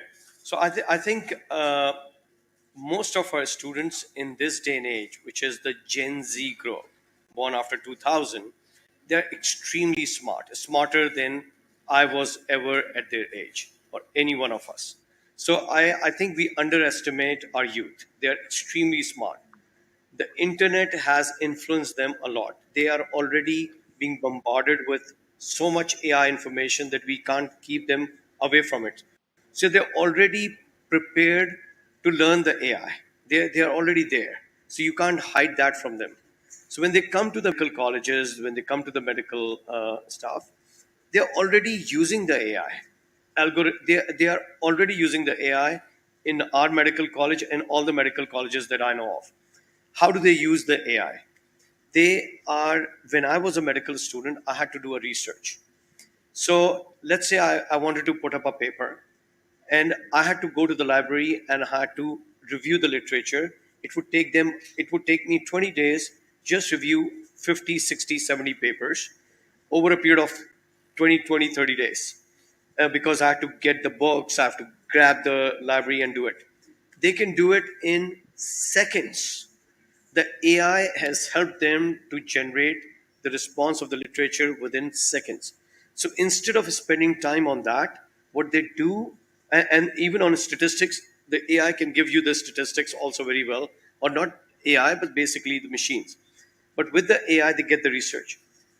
Now, with all of that already in place, they can actually focus more on actual research, what they were trying to do, like finding out a molecule in a virus, or a molecule in something, or a vaccine for virus.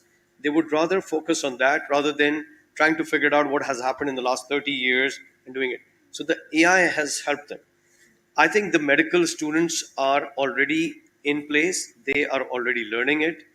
If some of the medical students are not learning it, they would be far behind, but I don't think there would be many. Most of the medical colleges are actually uh, uh, helping the students to learn these AI tools. And I would suggest, if somebody is here as a medical doctor and is participating in colleges, you should facilitate all your medical students learning AIs. Thank you, Dr. Solat. So now we are beginning with questions from our audience. And the first question is for you. And then I would like to ask Dr. Sara a question once you've answered this. So, what is the role of lifestyle in making changes to improve the data of disease identified by AI at birth? So let's say somebody has a genetic profile, but it will happen. And at the time of birth, you take them to a geneticist, and the doctor says that by age of 20, he is going to have something called a hypertrophic obstructive cardiomyopathy. That's called HOCM. That's the commonest disease in which, when young students or young athletes are running, they just suddenly collapse and then they go away. So HOCM. So they are able to diagnose that right at birth. So by the age of 12 or 13, you would tell them not to participate in certain strenuous activities and not identify that at that time, and rather get serial echoes. So that's one way. Diabetes, hypertension, coronary artery disease. You will change the lifestyle. If you're supposed to have a premature atherosclerotic heart disease at the age of 27 and you will end up with an angioplasty at the age of 28, you would change your lifestyle. You should not start smoking at the age of 18. So I think it will remarkably change it. It will remarkably change how your lifestyle will be. Let me give you an ethical dilemma to all of you. You don't have to answer it. Think about it when you guys go home. When we can identify this at birth, in the next a year or 2 years, what if people are able to diagnose this before birth? Would they let the baby go? Don't have to answer this. This is the ethical dilemma which has come up with an AI in medicine. Thank you so much, Dr. Sola. It's so interesting. I mean, there's a lot of food for thought for all of us. So now, Dr. Sara, an audience question for you. How can AI help reduce healthcare costs and improve access to medical services? So apologies for the connectivity issues that we've been facing today. But I'll just take a little bit of time to touch upon three important things that I want to touch on, since I do have the audience now, and answer this question as well. I think what it does, and any kind of technology, including AI or digitization, because I feel that it has to be talked about together, because one connects to another. I think what we've seen is it reduces the barrier of first geography, because there's a lot of disparity on what kind of patients can access what kind of healthcare based on where they can access the healthcare from. There's also a disparity in gender. So even in our own country, women are not able to access the same kind of health services as men do, because they're not able to leave their houses without a chaperone, as per se. It reduces the barrier of affordability. So when you walk into tertiary care hospitals, if you walk into a public health hospital versus a private healthcare hospital, the cost of care is very different. Now, unfortunately, in Pakistan, healthcare generally starts at a tertiary healthcare level. In most cases, it should not. It should start from a primary and then go to a secondary and go to a tertiary care level. But because unfortunately we don't have a lot of doctors, quality healthcare staff, appropriate infrastructure available in primary and secondary care, people crowd tertiary care hospitals, which overburdens tertiary care hospitals, and reduces the quality of care. So I think for me, AI enables, or digitization enables, prevention and primordial healthcare starting at a basic healthcare level. So it reduces the number of people who will actually go from a primary care disease to a secondary care to a tertiary care disease. And it then increases a chain of people that can be helped here. And their diseases can be cured earlier, and only a limited set number of patients go into those hospitals who seek proper care, and their affordability challenges can be addressed. If you take any public or private healthcare program, so we work very closely with insurance, and insurance all over the world wants to reduce their claim ratios. But one very big issue is, because people don't take care of their health, or they don't have models available to prevent them from getting chronic diseases, a lot of patients end up tertiary care hospitals and raise claims. Our own public healthcare program for universal healthcare is also going through trouble because of that, where there are increased claims because everyone is landing in a hospital. So I believe that the most important feature of AI, in my perspective, is prevention, is seeking diagnosis earlier, is seeking clarity of treatment earlier, is seeking a referral earlier, and change the quality of life that you have. So a loved one of mine, and when Dr. Solid was speaking, I could relate to it, that a loved one of mine got his first heart attack at the age of 40, and he was one of the two people who survived.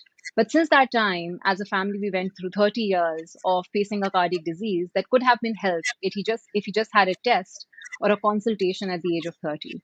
So I think it really has impact on your life, on your relationships, on your bonding, and um, creating those creating that technological shift in healthcare can really help a patient's quality of life and help them live longer and live with good quality health. I think one ethical concern that I just wanted to mention, and I don't want to repeat it again, is where does AI stop and where does physical intervention start? Because there's a lot of data that you can extrapolate and a lot of standardization that you can do. But then when decision making is involved, there should be a limitation on where you, and there should be some guidelines on where you stop with the intervention, and you seek human expertise or human intellectual ability and emotional intelligence to solve that query for a patient. Thank you, Dr. Sara. So our last question from the audience for Dr. Fahad. The question is, what regulations and guidelines are in place to govern the use of AI? So this is the question, but I'd like to add to it. Are there any regulations? Again, very interesting question, and I think something to dwell upon. When we look at the West, there are certain regulations. It starts with the data. So it's not easy to transfer one's data to the other place without seeking consent. HIPAA guidelines, which protect the patient's rights. Likewise, if you come up with a software, this software is treated as software as a medical device and would require FDA approval, goes through a bunch of different phases in which this needs to be tested, just like a medicine would be. But unfortunately, no such guidelines or regulations are available to us. Recently, there was a document that was made for guidance in AI, but no healthcare researcher or healthcare provider was part of making that document. So that's the sad part. And these are the things that we also need to talk about. Thank you so much, Dr. Fahad. Thank you, Dr. Sara. Thank you, Dr. Solet. I think this was an interesting session. A lot of ideas that have been discussed here. We are going home with a lot of things on our mind about how to get a quick diagnosis and fix ourselves. And so I'd just like to sum up that the integration of artificial intelligence in healthcare is a promising path and can definitely improve patient outcomes and provide more personalized treatment plans. Do you agree? We'll be able to have more personalized plans, and the AI will control when we need to see a doctor and we can't delay it. So maybe that's another thing that it'll do. And as we move forward, it's crucial to strike a balance between harnessing the potential of artificial intelligence and addressing the challenges it presents. Thank you very much, everyone. Thank you to the organizers. Thank you to our sponsors. Thank you to our esteemed panelists, Dr. Solet, Dr. Fahad, Dr. Sara, and Samir, for giving us so many insights in Thanks for future of stopping healthcare. by. How did he talk? Oh, gee. That was amazing panel discussion. Thank you very much, Ms. Narjis and the respected panelists. I hope you all enjoyed it. Respected audience, you can give your feedback on the session using the mobile app. Thank you. Thank you. I hope you have a wonderful day as well. If you have any more questions, feel free to ask.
खत्म हो गया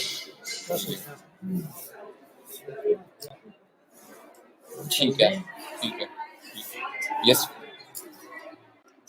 ठीक है ये streaming of कर दो ठीक है ये स्ट्रीमिंग ऑफ कर दो नहीं अभी स्ट्रीमिंग तो वैसे ऑन है सेशन खत्म हो गया है लेकिन स्ट्रीमिंग यहाँ से मतलब मैं